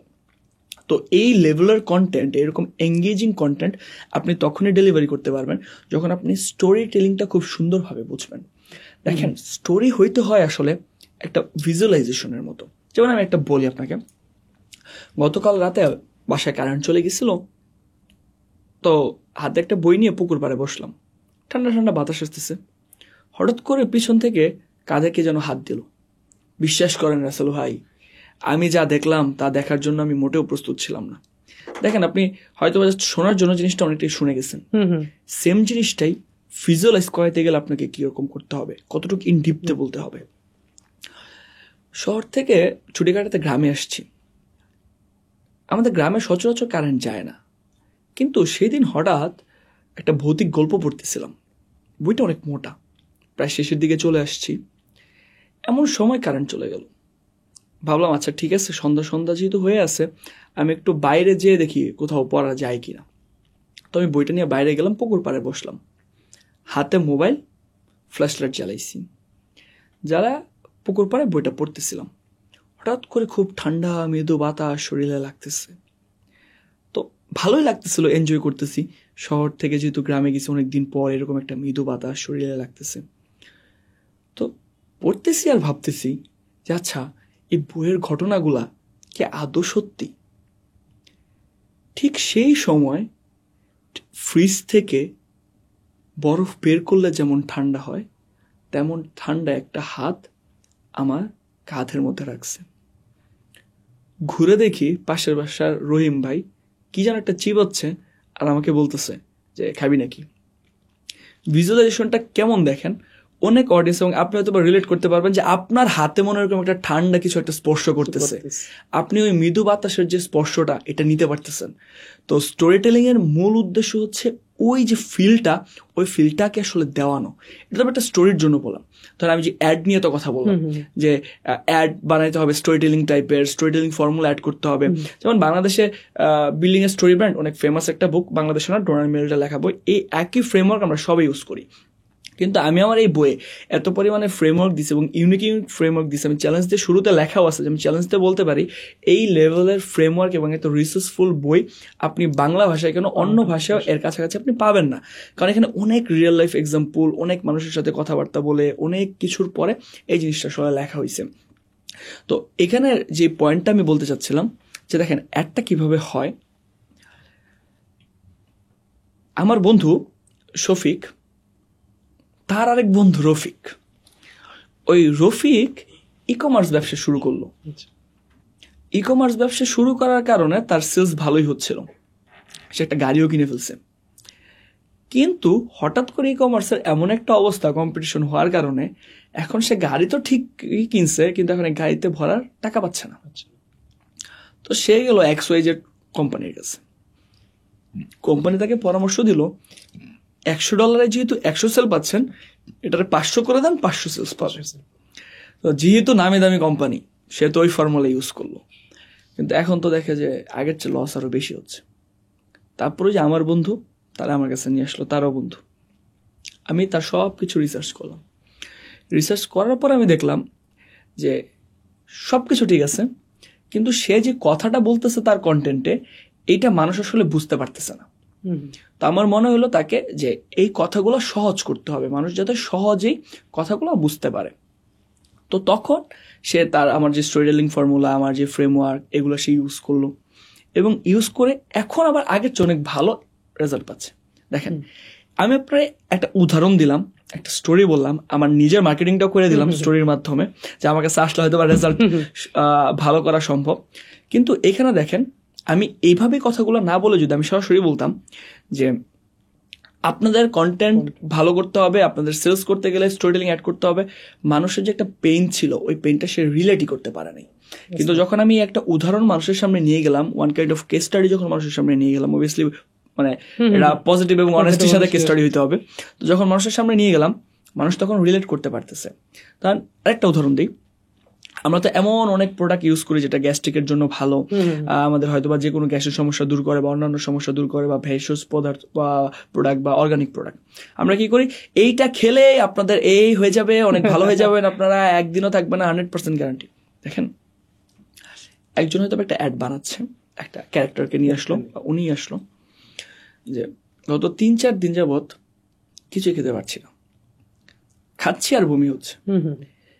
এই যে কোনো কিছু খাওয়ার পরে আবার যে সাথে সাথে বমি হয়ে যাওয়ার যে যন্ত্রণাটা, এইটা আসলে যার হইছে ভাই সেই রিলেট করতে পারবে, এই কষ্টটা সেই বুঝতে পারবে। জানি না, অনেক কয়েকজন ডাক্তার দেখালাম, কোনো লাভ হচ্ছে না, ডাক্তার মেডিসিন দিচ্ছে, কিন্তু অ্যান্টিবায়োটিক হওয়ার কারণে মেডিসিন খেয়ে শরীর আরও দুর্বল হয়ে যাচ্ছে। তারপর আমার ছোট ভাই, ওই ছোট ভাই কি যেন একটা অর্ডার দিছে অনলাইনে, তো 2 দিন পর দেখলাম যে একটা ডেলিভারি ম্যান আসছে বাসায়, আসার পর কি যেন একটা দিয়ে গেল, তারপর মা ওই জিনিসটা পানির সাথে মিশেলো, দেখে এত বেশি ভালো লাগতেছিল না, কিন্তু খেতে বললাম। এখন এমন একটা অবস্থা, যা পাই তাই খেয়ে সুস্থ তো হইতে হবে। তো তারপর আমি ওই পানিটাই খেলাম। ভাই মানে টু বি অনেস্ট আমি নিজে অবাক হয়েছি যে উইথিন 2 আওয়ার্সের মধ্যে আমার যে ব্যথাটা হচ্ছিল এটা আস্তে আস্তে রিলিফ হওয়া শুরু করছে। এখন দেখেন পেনটা কিভাবে কানেক্ট হয়। আর অন দ্য আদার হ্যান্ড আমরা যখন বলতেছি এই প্রোডাক্ট খেলে আপনার গ্যাসের সমস্যা কমে যাবে। এখন এই যে যখন মানুষের সাথে যদি আপনি ইমোশনালি কানেক্ট হইতে চান, তাহলে স্টোরি টেলিং এর মাধ্যমে মানুষের পেইনটার সাথে কানেক্ট করতে হবে। ওই অডিয়েন্সের, ওই মানুষের যেই পেইন, আপনারও ওই পেইনটার নিচেই কথা বলতে হবে। এখন ওই কথাটা আপনি বলবেন, যদি সরাসরি বলেন কাজ যদি করে 10%, যদি স্টোরি টেলিং এর মাধ্যমে বলেন তাহলে হয়তো বা কাজ করবে 70, 80, 90%। অবভিয়াসলি 10% হচ্ছে বেশি। তো আপনার কাছে যেহেতু স্কোপ আছে, আমি যেহেতু বই লিখছি, এই বই যেহেতু আপনার কেনার অপশন আছে, তো ওয়াই নট আপনি বসে থাকবেন। আপনার উচিত যে জিনিসটা জানেন না ওই জিনিসটা জানার পর ওই জিনিসটা নিজের ব্যবসায় অ্যাপ্লাই করা। দেখেন, খুবই সহজ। একটা সময় আমি বললাম 2016-17 যখন আমি শুরু করছি, কোনো মেন্টর নাই, কোনো কোর্স নাই, আমি তখন পাগলের মতো কোর্স করছি, যে কোনো কোর্স থাকলে আমি যদি কোর্স করতে পারি, কোনো কোর্স নাই, কোনো বই নাই ভালো, কিভাবে শিখব, সেখানে আমার অনেক স্ট্রাগল করতে হয়েছে। কিন্তু 2025 সালে আপনি মার্কেটিং শিখতে চান, বই, কোর্স, অহরহ মেন্টর আছে, সব আছে। আপনি যারা আমার এই বইটাও কিনতে চান, হয়তো আপনি ডেসক্রিপশনে কোনো লিঙ্ক থাকলে ক্লিক করলে সরাসরি জাস্ট তার বাসায় কিন্তু বইটা পৌঁছে যেতেছে, একদম হোম ডেলিভারি। তার আমরা তো বই কেনার জন্য আগে যখন বুক শপে ঘুরতে হইতো, বিভিন্ন লাইব্রেরিতে যাইতে হইতো, লাইব্রেরি থেকে আমরা বই ধার নিয়ে আসতে হইতো, কিন্তু এখন আপনি জাস্ট 1 ক্লিকে আপনার বাসায় বইটা পেয়ে যাচ্ছেন।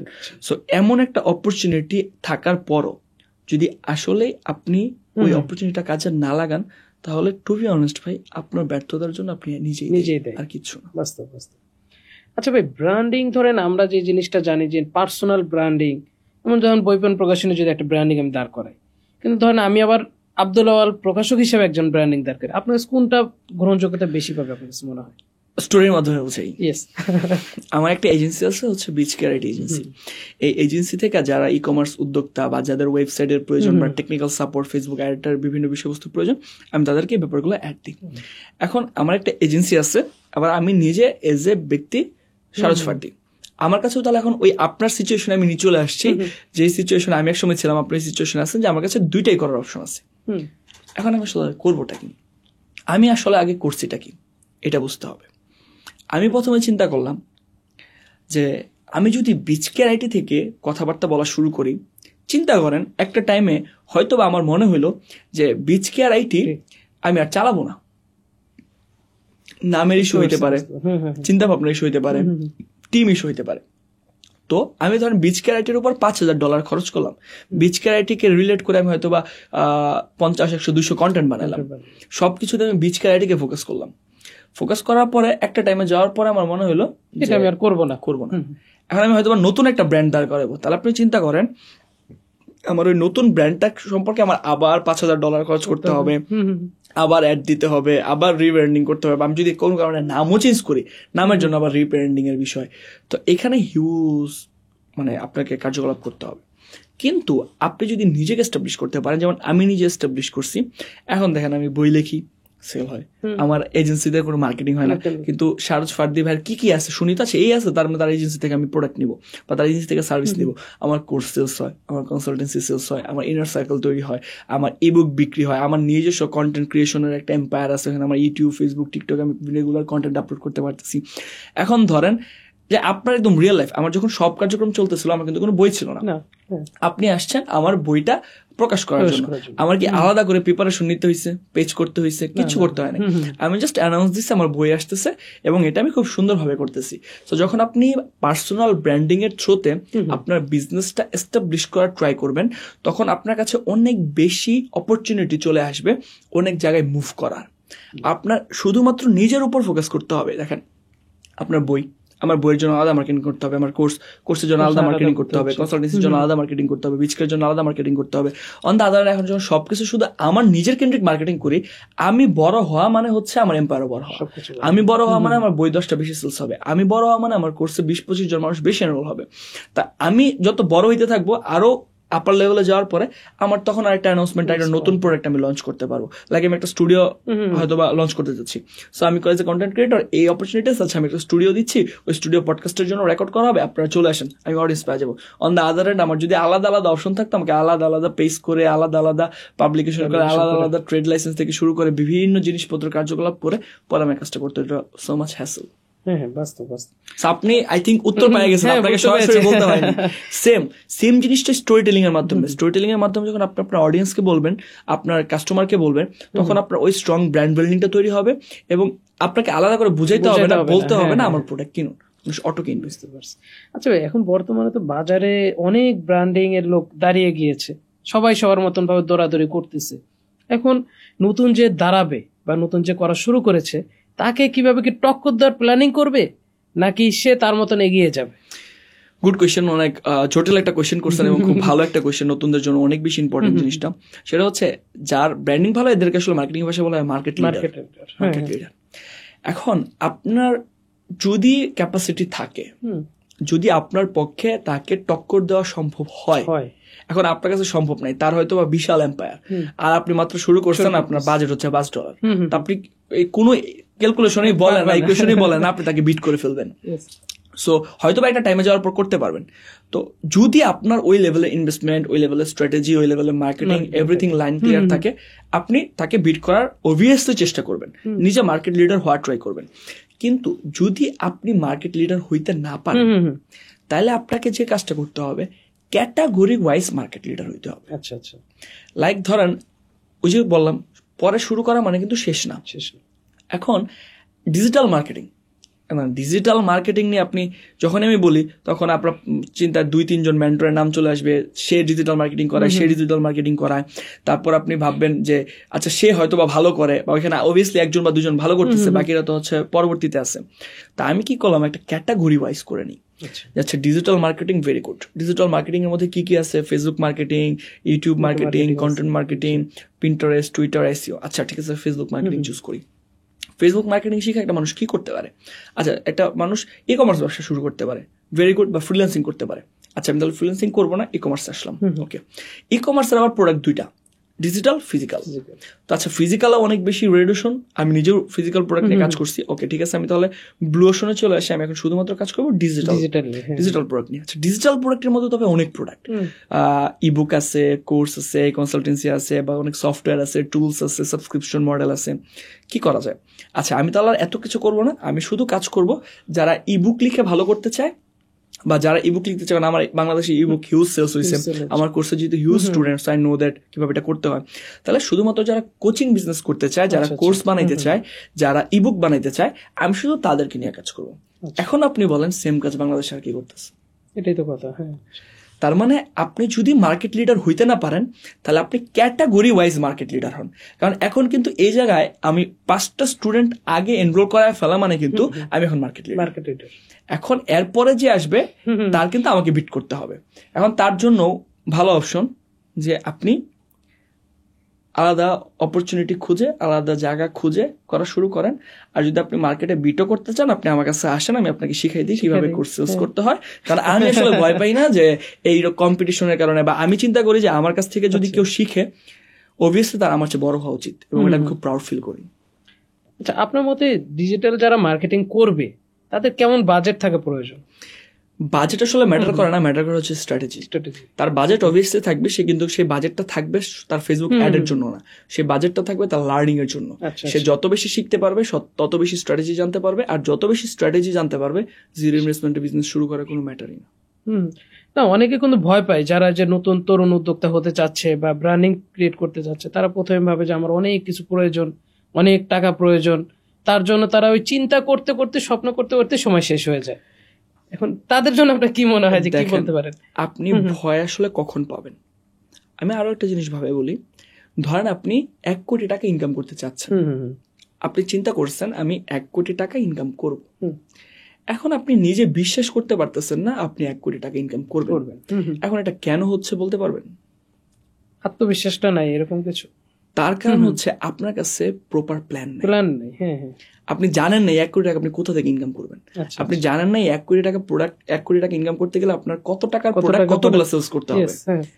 যখন আপনি বুঝে ফেলবেন যে ওকে এত অ্যাড ক্যাম্পেইন করলে এত টাকা আসে, ওকে এত টাকা থাকলে এতগুলো প্রোডাক্ট বিক্রি হয়, এত % প্রফিট মার্জিন হয়, এটা আমি আবার অ্যাডে ইউজ করলে আবার এতগুলো আসে, কনভার্ট এত % হয়, ওকে তার মানে এখন 1 কোটি টাকা যদি আমি ইনকাম করতে চাই আমার এত প্রোডাক্ট লাগবে, এত সময় লাগবে, এই ক্যালকুলেশনের থ্রুতে হয়তো একটু 19-20 হবে।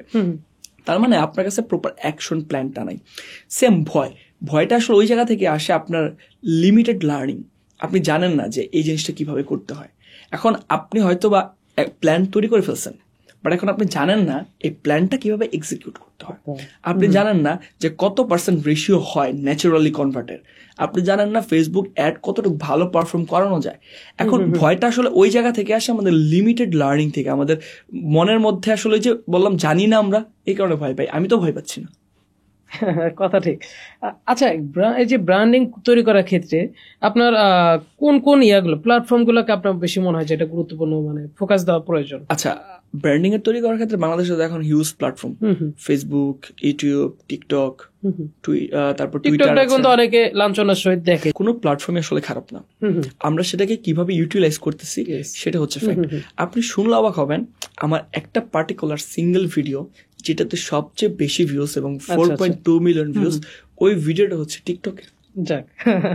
এখন এই ভিডিও কারা দেখছে? নিশ্চয়ই সে সকল মানুষ দেখছে যাদের এই ব্যাপারগুলো সম্পর্কে আগ্রহ আছে। তার মানে হচ্ছে কোনো প্ল্যাটফর্ম খারাপ না, আপনি কিভাবে সেটাকে ইউটিলাইজ করতেছেন সেটা ম্যাটার করে। তবে আপনি যদি লং টার্ম ব্র্যান্ডিং এর কথা চিন্তা করেন, আমি বলবো ইউটিউব ইজ দ্য বেস্ট। কারণ ফেসবুকটা হচ্ছে আপনি ফেসবুকে আসলেন, স্ক্রল করলেন, আচ্ছা একটা ভিডিও আসলো দেখলেন, ভুলে গেলেন।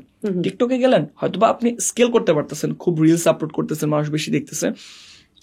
বাট ইউটিউবে একজন মানুষ আসে তার লার্নিং মেন্টালিটিটা নিয়েই, তার লার্নিং মেন্টালিটিটা নিয়ে আসার পরেই সে ওই জায়গাটাতে আসে।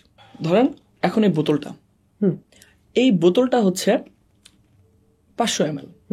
এখন আমার প্রশ্ন হচ্ছে এই বোতলে ঠিক কতটুক পানি ভরলে এই বোতলটা ফিল আপ হবে? আমাদের নর্মাল মাইন্ড যা বলে 500 ml। আপনি যদি পুরো সমুদ্রের পানিও এই বোতলে ঢালেন, এই বোতল ফিল আপ হবে না যতক্ষণ আপনি এই বোতলের ক্যাপটা খুলবেন। সো ইউটিউব হচ্ছে এমন একটা প্ল্যাটফর্ম যেখানে মানুষ আসছে তার লার্নিং করা উচিত এই ব্যাপারটা চিন্তা করে। তো যখন তার লার্নিং করা উচিত এই ব্যাপারটা চিন্তা করেই সে আসতেছে, তার মানে তার কাছে লার্নিং করানোটাও সহজ এবং সে খুব দ্রুত শিখতেও পারবে। তার মানে যেহেতু পার্সোনাল ব্র্যান্ড, আপনার ব্র্যান্ডটা মানুষের মাথায় দীর্ঘদিনের জন্য গেঁথে দিতে যাচ্ছেন, তার মানে ওই জায়গাটা তো লাগবে, ওই জায়গাটা ইউটিউবে তৈরি হয়। আচ্ছা, আপনার কাছে কি মনে হয় ফেসবুক কি ভবিষ্যতে কি সম্ভাবনাটা কমে যাবে কিনা মার্কেটিং এর ক্ষেত্রে? দেখেন, আসলে প্রেডিকশন করা বিশাল বড় একটা ফ্যাক্ট। আপনাকে অন্যদিকে এই জিনিসটাও মানতে হবে যে মার্ক জাকারবার্গ কিন্তু বিশাল বুদ্ধিমান একজন ব্যক্তি এবং সে প্রতিনিয়ত ইনোভেশন করতেছে। সো একদিকে যেমন জিনিসটা নষ্ট হচ্ছে, অন্যদিকে আবার সে ইনোভেশনও করতেছে। সো এইটা এক্স্যাক্টলি প্রেডিকশন করা যায় না যে এই মার্কেটটা হয়তো বা নষ্ট হয়ে যাবে বা ফেসবুকের পার্টিকুলার এই মার্কেটটা হয়তো বা নষ্ট হয়ে যাবে, হতেও পারে আবার নাও হতে পারে, কিন্তু ইউটিউবটার হওয়ার সম্ভাবনা কম। সো আমরা যদি প্রবাবিলিটির কথা চিন্তা করি তাহলে আমাদের বেশিরভাগ ক্ষেত্রে কন্টেন্ট বানানো উচিত ইউটিউবে। এবং এখন দেখেন যে পডকাস্ট থেকে শুরু করে যে লং ফর্মের যে কন্টেন্টগুলো হচ্ছে, এখনো কিন্তু মানুষ ওই যে আমরা রিলস প্রমোট হয়, আমরা শর্ট ভিডিও দেখতে পছন্দ করি, তাহলে আমার আপনার পডকাস্ট কারা দেখে? মানুষই তো দেখে। তার মানে ওই ইউটিউবে মানুষ ওই চিন্তা ভাবনা নিয়েই আসে, এবং এখনো মানুষ ইউটিউবে যারা আসে তারা লং টার্মে চিন্তা ভাবনা দেখে। সো ওই লেভেলে মানুষদেরকে এনগেজ করার জন্য, অ্যাট্রাক্ট করার জন্য আপনাকে ইউটিউবেই থাকাটা বেস্ট। তবে আমি এটা বলবো না শুধু ইউটিউবে ভিডিও বানান, আপনি ইউটিউবের কে কেন্দ্র করে ভিডিও বানান, ওই ভিডিও থেকে রিলস নিয়ে ফেসবুকে দেন, ওই ভিডিও আবার ফেসবুকে আপলোড করেন, ওই ভিডিও থেকে রিলস নিয়ে টিকটকে দেন, ওই ভিডিও থেকে রিলস নিয়ে ইনস্টাগ্রামে দেন। একটা ভিডিও বানালে আসলে আপনি অনেকগুলো প্ল্যাটফর্মের লেভারেজ নিতে পারবেন। যাক, সুন্দর। আচ্ছা, যখন আপনি এই যে ব্র্যান্ডিং ক্রিয়েটটা যে করে ফেলেছেন, নিজের যে পার্সোনাল ব্র্যান্ডিংটা তৈরি করেছেন, এই ক্ষেত্রে অনেকেই তো আপনাকে কমেন্ট করে অনেক ধরনের। কি ধরনের কমেন্টগুলো আপনি বেশি পান? আচ্ছা, একটা উদাহরণও দিব, আবার আমি ব্যাপারটা বলি যে আমি কিভাবে আসলে পার্সোনাল ব্র্যান্ডটা করছি। শুরুতেই বললাম আমার আগে নিজে অনেক জানতে হয়েছে, নিজের অনেক এক্সপিরিয়েন্স নিতে হয়েছে, দেন আমি বুঝতে পারছি যে ঠিক আছে এখন আমার মনে হচ্ছে আমি এনাফ জানি, এনাফ পরিমাণ নলেজেবল আমি, এখন আমার মানুষকে জানানো দরকার। মানুষকে জানানোর জন্য প্ল্যাটফর্ম, অনলাইনে সোশ্যাল মিডিয়া যে প্ল্যাটফর্ম, ফেসবুক, ইউটিউব, টিকটক, আমি জাস্ট যা জানি সেটাকে সুন্দরভাবে গুছায়, এলোমেলো না, সুন্দরভাবে গুছিয়ে মানুষের কাছে প্রকাশ করা বা মানুষকে প্রেজেন্ট করার ট্রাই করছি। মানুষ দেখছে, মানুষ জানছে, মানুষ আমাকে পছন্দ করছে, আমার ভিডিও শেয়ার করছে, যার থ্রুতে আসলে আমার পার্সোনাল ব্র্যান্ডিংটা হয়েছে। এখন যেমন আজকে আমরা যে ব্যাপারটা নিয়ে চিন্তা করতেছিলাম, আমরা কথা বলতেছিলাম বা এই বিষয়ে আমার সাথে হয়েছে, সেটা আমি আপনাকে শেয়ার করি। যে একবার একটা প্ল্যাটফর্মে আমাকে নিয়ে কথা হচ্ছিল যে শাহরাজ ফার্দি এইভাবে কাজ করে। তো তখন ওইখানে একজন এসে কমেন্ট করছে যে শাহরাজ ফার্দি এটা আবার কি? আচ্ছা আচ্ছা। তো ফরচুনেটলি আর আনফরচুনেটলি একটা লং টাইম পরে তার সাথে আমার আবার দেখা হয়েছে। এবারে সে পরিচয় দিতেছে যে আই এম অমুক। আচ্ছা। সো এই যে জায়গার যে চেঞ্জটা হয়েছে, এইটা হওয়ার জন্য আপনার পার্সোনাল ব্র্যান্ডিংটা অনেক বেশি স্ট্রং হবে। এইটা কিন্তু আমি একটু আপনাকে আরেকটু যোগ করে দিচ্ছি, যে যেমন ধরেন আপনার বইটা যখন প্রথমে আমরা বের করলাম মার্কেটিং, আপনার ওখানে অনেকে হায়ার দিয়েছিল, ঠিক আছে? তখন আমি কিন্তু মানসিকভাবে বলছিল যে বই নাকি সেলস হবে না। এই যে দেখেন অনেকগুলো পাবলিকেশন আমাকে বলতেছে আচ্ছা এই সেলের বই বের করতেছে, এটা তো বিক্রি হবে না, বড় পাবলিকেশন। এখন আমরা যখন তরুণ উদ্যোক্তা পাবলিকেশনে নেমেছি মাঠে, হয়তো সে হয়তো তার দাদার আমল থেকে বিজনেস করতেছে, আমরা কিন্তু আমাদের নিজের থেকে শুরু করেছি। তখন তো যে কোনো পাবলিশারেরই কিন্তু মনে একটা ভয় থাকে যে আসলে কি ওনার ব্র্যান্ডিং কে আসলে কাজে লাগবে কিনা, বইগুলোকে আসলে বিক্রি হবে কিনা। কিন্তু এটা কিন্তু ঘুরে গিয়েছে কিন্তু আপনার ব্র্যান্ডিং এর কারণে। আরো মজার বিষয় হচ্ছে ওখানে কিন্তু আমাদের রিয়েক্ট অনেকগুলো এসেছিল, কিন্তু আমি একটা মজার বিষয়টা ওনাদের প্রত্যেকজনের নাম স্ক্রিনশট দিয়ে রেখেছিল। পার্সোনালি হয়তো আমি তাকে হয়তো কোন প্রশ্ন করতাম, কিন্তু এটা করিনি যে উনারা কি এই আগামী বইটা যখন আমাদের বিক্রি হবে বা উনারই তো কিনেছে জন্যই তো ওখানে যেহেতু গিয়েছে, একটা দেখেছে এখন কিনে নেই বা এখন কিনবে, সে কি পরবর্তী থেকে আবার ওই হারই একটা কি লাভেরই একটা আসে কিনা, এটার জন্য আমি অপেক্ষা ছিল। কিন্তু দেখলাম অনেকেই ওখানে হারই একটা জায়গায় কি চলে আসছে, আবার তার হয়তো বই কিনছে, রিভিউ দিচ্ছে, বিভিন্ন জায়গায় রিভিউ দিচ্ছিল বা কমেন্ট করতেছে খারাপ খারাপ, তারাই আবার কি করেছে ফিডব্যাক একারে ভালো ভালো কমেন্ট করতেছিল। আর ব্যাপার হচ্ছে যে সকল প্রকাশনীরা ধরেন বই বের করতে চাচ্ছিল না, এখন বাংলাদেশের অনেক টপ রেটেড প্রকাশনী কিন্তু আবার কথা বলে, বাট আমি রিজেক্ট করে দিই। এটাই কারণ আমি কিন্তু পার্সোনাল ভাবে অনেক হেনস্থার শিকার হয়েছে অবস্থাতে। যে আমাদের সবচেয়ে কষ্ট বিষয়টা হচ্ছে যে আপনার যখন আমরা অ্যাড ক্যাম্পেইন রান করি, ওনারা ব্যাড কমেন্টের জন্য অ্যাড কি করে দিয়েছিল, অফ করে দিয়েছিল। তারাই কিন্তু পরবর্তীতে এখন আমি বলি ভাই অ্যাড অফ করেন, আপনাদের অ্যাড আমার প্রয়োজন নেই, কিন্তু তারা এখন কি করে ভাই এটা আমরা চালাই। যে কোনো কিছু শুরুতে আসলে মানুষের বিশ্বাস করতে অনেক কষ্ট হয়, এটাই। আর ব্যাপার হচ্ছে কার ভেতর কতটুকু পটেনশিয়াল আছে, কে কতটুকু আসলে লং রেসের জন্য আসছে, এটা সবাই আসলে বুঝতে পারে না। আর ব্যাপার হচ্ছে আমরা তো যে সোসাইটিতে থাকি, যে একটা গল্পের মতো হয়ে গেছে যে একবার এক লোক বিভিন্ন দেশের ঘুরতেছে একটা জায়গায়, এখানে বিভিন্ন দেশের কাঁকড়া এখানে রাখা আছে, তো সবগুলো কাঁকড়ার উপরে আটকানো, আচ্ছা, কিন্তু একটা যেই জার, ওই জারের কাঁকড়ার উপরে কোনো কিছু দেওয়া নাই, কিন্তু কোনো কাঁকড়া উপর থেকে বের হচ্ছেও না। তো সে কিউরিয়াসিটি হয়ে প্রশ্ন করলো, আচ্ছা এই জারটাতে কোনো কিছু দিয়ে আটকানো না কেন? পরে বলতেছে এখানে সব বাংলাদেশি কাঁকড়া, একটা যদি উপরে উঠতে চায় তাহলে সবগুলা কাঁকড়া মিলা তারা টাইনা ধরে।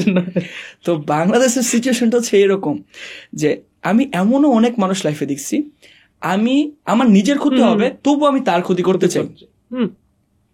সো এই রকম একটা দেশে এসে সত্যিকার অর্থে নিজের প্রতিভা বা নিজের ক্রিয়েটিভিটি দাঁড় করাইতে চাইলে, ভালো একটা পজিশনে আসতে চাইলে আপনাকে অনেক বেশি স্ট্রাগল করে আসতে হবে। কিন্তু সত্যিকার অর্থে যদি আপনার ভিতর ওই ট্যালেন্ট থাকে, আপনার ভিতর যদি ওই প্রতিভা থাকে, তাহলে আপনাকে কেউ আটকে রাখতে পারবে না। আচ্ছা, আপনার কাছে কি মনে হয় যে বয়সটা কোনো ফ্যাক্ট ব্র্যান্ডিং এর ক্ষেত্রে? না, বয়সটা আসলে ফ্যাক্ট আবার ফ্যাক্ট করে না। কাজ হচ্ছে আপনি কাদের নিয়ে কাজ করতেছেন সেটার উপর ডিপেন্ড করে।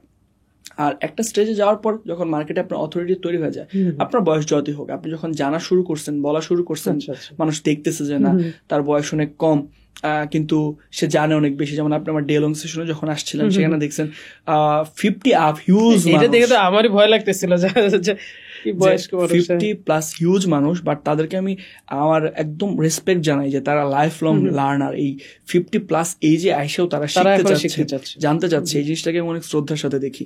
এবং সবচেয়ে বড় যে ব্যাপারটা আমি দেখি যে তারা হয়তোবা তাদের চেয়ে অর্ধেক বয়সী কারো কাছ থেকে জানবে, এ ব্যাপারে তাদের কোনো ইতস্ততা নাই, কোনো ধরনের বিলম্বনা নাই, এবং শিখতেছে। এবং আমি দেখছি প্রত্যেকটা মানুষ নোট করতেছিল।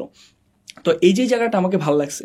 সো ওই আপনি নিজের অথরিটিটা ওইভাবে যদি ক্রিয়েট করতে পারেন, বয়স কোনো ফ্যাক্ট না, বাট কিছু বয়সের দোষ থাকে, ওইগুলো দূর করতে হবে। আপনি পার্সোনাল ব্র্যান্ড তৈরি করতে চাচ্ছেন, কিন্তু আপনি কথা বলার সময় আপনার বয়স কম, আপনি খুব বেশি হাত পা নাড়াচ্ছেন, দাঁড়ায় পড়তেছেন, খুব অ্যাংরি হয়ে কথাবার্তা বলতেছেন, এটা আসলে অ্যালাউ করে না।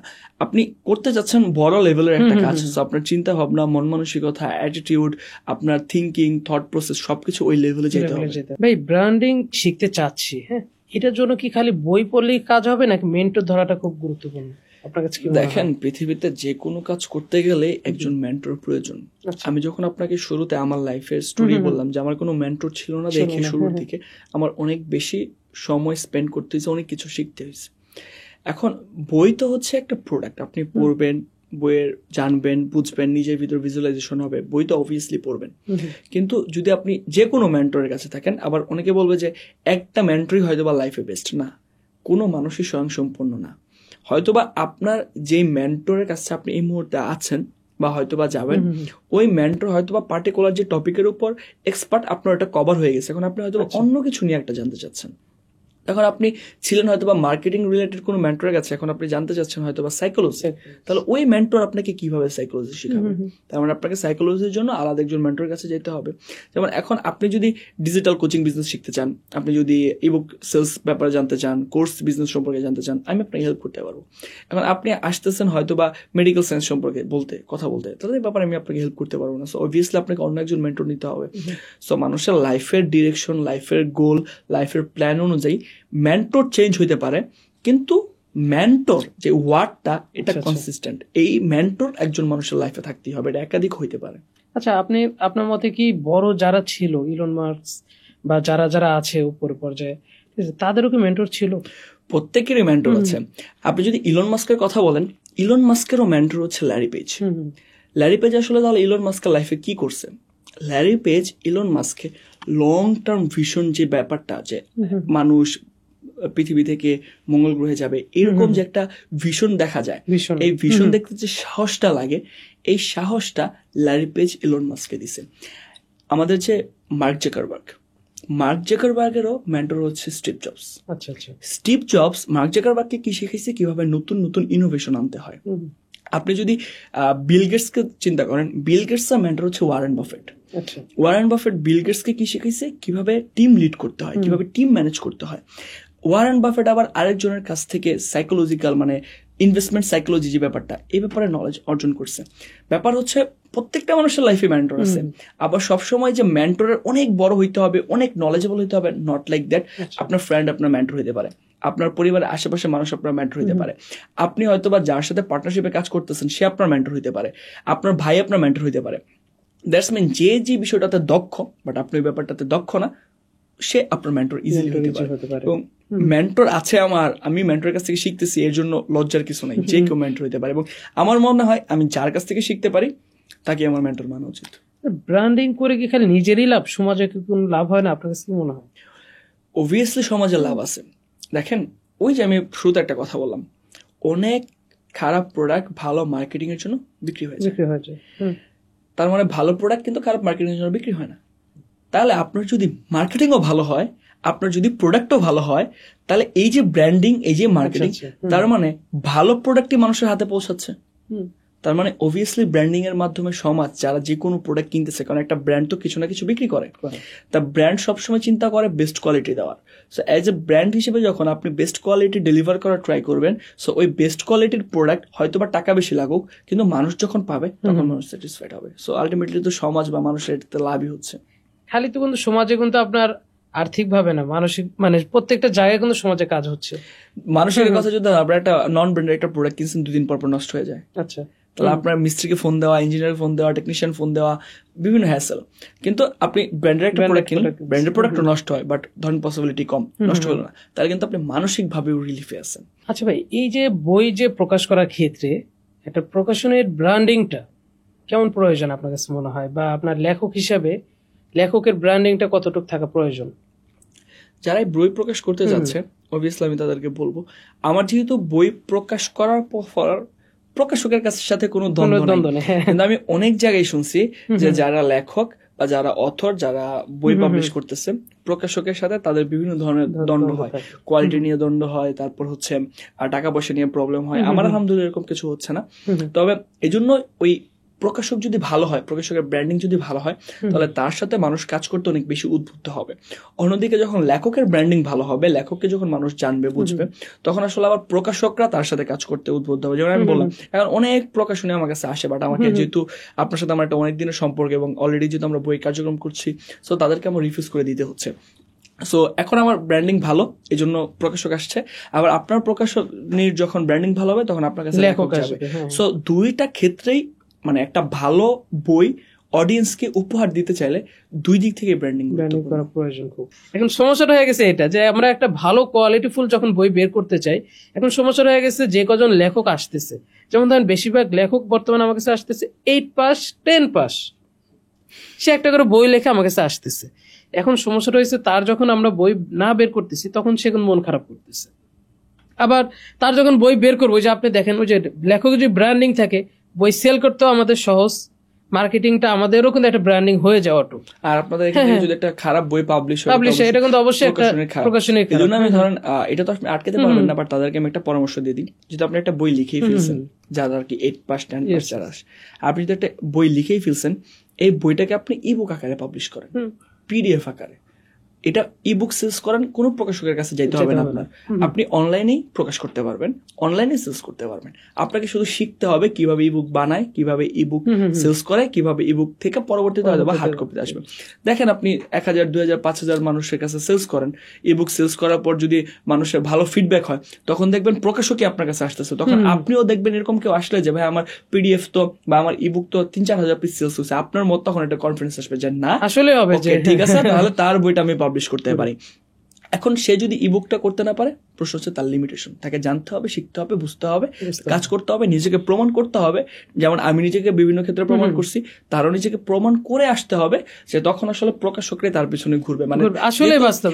এখন তারা যদি মন খারাপ করে এক্স্যাক্টলি এই কারণে তাদের জন্য এই পরামর্শটা না। এটা কেন প্রশ্ন করলাম, আপনার লেখক হিসাবে যে আপনার অভিমতটা এর জন্য বললো। তো এখন আপনার মতে মনে হয় কি যে স্টোরিটেলিং ফর ব্র্যান্ডিং পাঠক মহলে কেমন চাহিদা বা সাড়া ফেলবে? অন ক্যামেরায় যেহেতু বলতে হচ্ছে, অলরেডি আমি 2-3 বার অন ক্যামেরায় বলছি।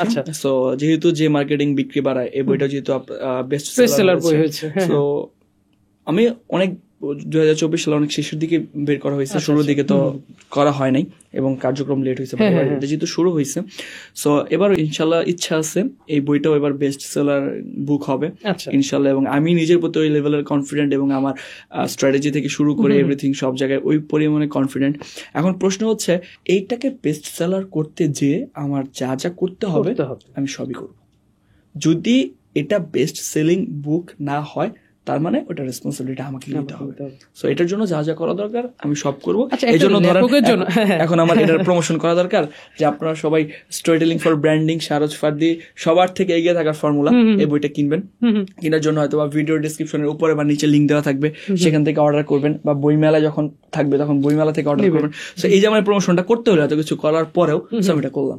যে ভাই আপনার তাহলে মনে হচ্ছে যে আমরা মোটামুটি একটা সাধারণ যে মানুষ যদি ব্র্যান্ডিং করতে চায়, আশা করি তারা সব এই পডকাস্ট থেকে অনেক বেশি উপকৃত হবে, তারা আরো বেশি উপকৃত হতে চাইলে বই পড়তে হবে। আচ্ছা, লেখক সুন্দরভাবে উপস্থাপন করে দিয়েছে, কিন্তু বইটা আসলে মূলত হয়েছে কি দেখেন, মার্কেটিং বই যখন আমরা বের করেছি, মার্কেটিং বইটা কিন্তু বেস্ট সেলার হওয়ার পর কিন্তু আমরা এই বইটা বের করেছি। আচ্ছা দেখেন, মার্কেটিং করার জন্য স্টোরি টেলিং প্রয়োজন, এবং মার্কেটিং এ ভালো লাভবান হতে হলে কিন্তু ব্র্যান্ডিংটা প্রয়োজন। ঠিক আছে, একটার উপরে একটা কি হাই ভাবে কাজ করতেছে। যখন এই বইটা প্রথম বের হয় মার্কেটিংটা, তখন আমি একটা পার্সোনাল ভিডিও বানিয়েছিলাম যে আপনি আগামী ঈদে, যেরকম এখনো ঈদ হতে কিন্তু আরো 2 মাস বাকি আছে, ঠিক আছে, এই ঈদে আপনি 1 কোটি টাকা আর্ন করার কি একটা টেকনিক শিখে যাবেন। আমি যখন এই বইটা বের করি তখন আমাকে অনেক হারিয়ে দিয়েছিল, ঠিক আছে, এখনো শরম পাই ওইটা ভিডিওটা দেখলে, ওই লোকগুলো এখনো আছে। হ্যাঁ, কিন্তু আলহামদুলিল্লাহ বইটা বিক্রি করে তো আমি টাকা আর্ন করেছি, ঠিক আছে, আর কোনো কথা নাই, ঠিক আছে। আর এই বইটা লেখক যেহেতু দেখেন, বইয়ের বাজারে যখন একটা লেখক বই আনে, আমরা সবসময় প্রকাশকরা যে ভয়টা পাই, যারা তরুণ প্রকাশক আছেন বা অনেক আগের প্রকাশনীগুলো, তারা কিন্তু এখন পর্যন্ত ভাই সত্যি কথা বলতে কি বুস্টিং এখন আসেন। তাদের জন্য আমি যে সাজেশনটা দিব, যারা নতুন আছেন এবং পুরান পাবলিকেশন গুলো আছে, যে দেখেন বইয়ের আমাদের বাংলাদেশের জনগণ কিন্তু আপনার 18 থেকে 19 কোটি, যেটা বর্তমান গণনা অনুযায়ী, কিন্তু আমরা বই ছাপানোর ক্ষেত্রে করি কি মাত্র 200 ছাপাই, 100 ছাপাই। তার মানে আমার কোন এই নেই যে আমার যে বইটা বিক্রি যে হবে। আমি কিন্তু আলহামদুলিল্লাহ শাহরজ ভাই লেখক সেই হিসেবে সামনে ওনাকে শোনানোর জন্য না, এই বইটা বের করার আগে, স্টোরি ফর ব্র্যান্ডিং বইটা বের করার আগে আমি কমপক্ষে 10,000 বইয়ের কাগজ কি করে রেখেছি, কাগজ কিনে রাখা আছে। এবং বইটা যেহেতু আমাদের খুব তাড়াতাড়ি আনার জন্য আমরা কিছুটা নিয়েছি, তাও ধরেন সর্বনিম্ন আমরা 3 থেকে 4,000 বই কিনে করেছি, পাবলিশ করেছি। তাহলে আমাদের এতটুকু কনফিডেন্স আছে যে বইটা সেল করতে পারবো ইনশাল্লাহ। আমরা এই বইটা এই 2024-এর এই বইটা কিন্তু আমাদের বইমেলার সময় আনতে পারিনি মার্কেটিংটা। বইটা এর জন্য লেখকের কাছে এখনো আমার মুখ দেখাইতে শরম লাগে, যে সে এখনো আমাকে মাঝে মাঝে খোটা দেয়, ভাই আপনি কিন্তু আনেন নাই বইমেলার সময়, ঠিক আছে। এখন এই বইটা আমি যে কাজটা করেছিলাম, আমরা এনেছিলাম কিন্তু আপনার ফেব্রুয়ারিতে যেতে বইমেলা, মার্চ এপ্রিলের দিকে মনে বইটা এসেছিল, ঠিক আছে। কিন্তু স্টার্টিং ফর ব্র্যান্ডিং এবার কিন্তু বইমেলার আগেই চলে এসেছে। এবং এই বইটা যেহেতু আমরা 4 থেকে 5 মাস মধ্যে মনে হয় যে আমরা 15,000 কপির উপর কি করেছি, সেল করেছি। এই বইটা ইনশাল্লাহ, তো আমরা এটার সংখ্যাটা বললাম না, ইনশাল্লাহ এটাও বেস্ট সেলার হবে, ডাবল বেস্ট সেলার হবে। এটা কিন্তু ডাবল বেস্ট সেলার আমরা করে ছাড়বো ইনশাল্লাহ। জি, এই বলে শেষ করছি। আসসালামু আলাইকুম ওয়া রাহমাতুল্লাহি ওয়া বারাকাতুহু।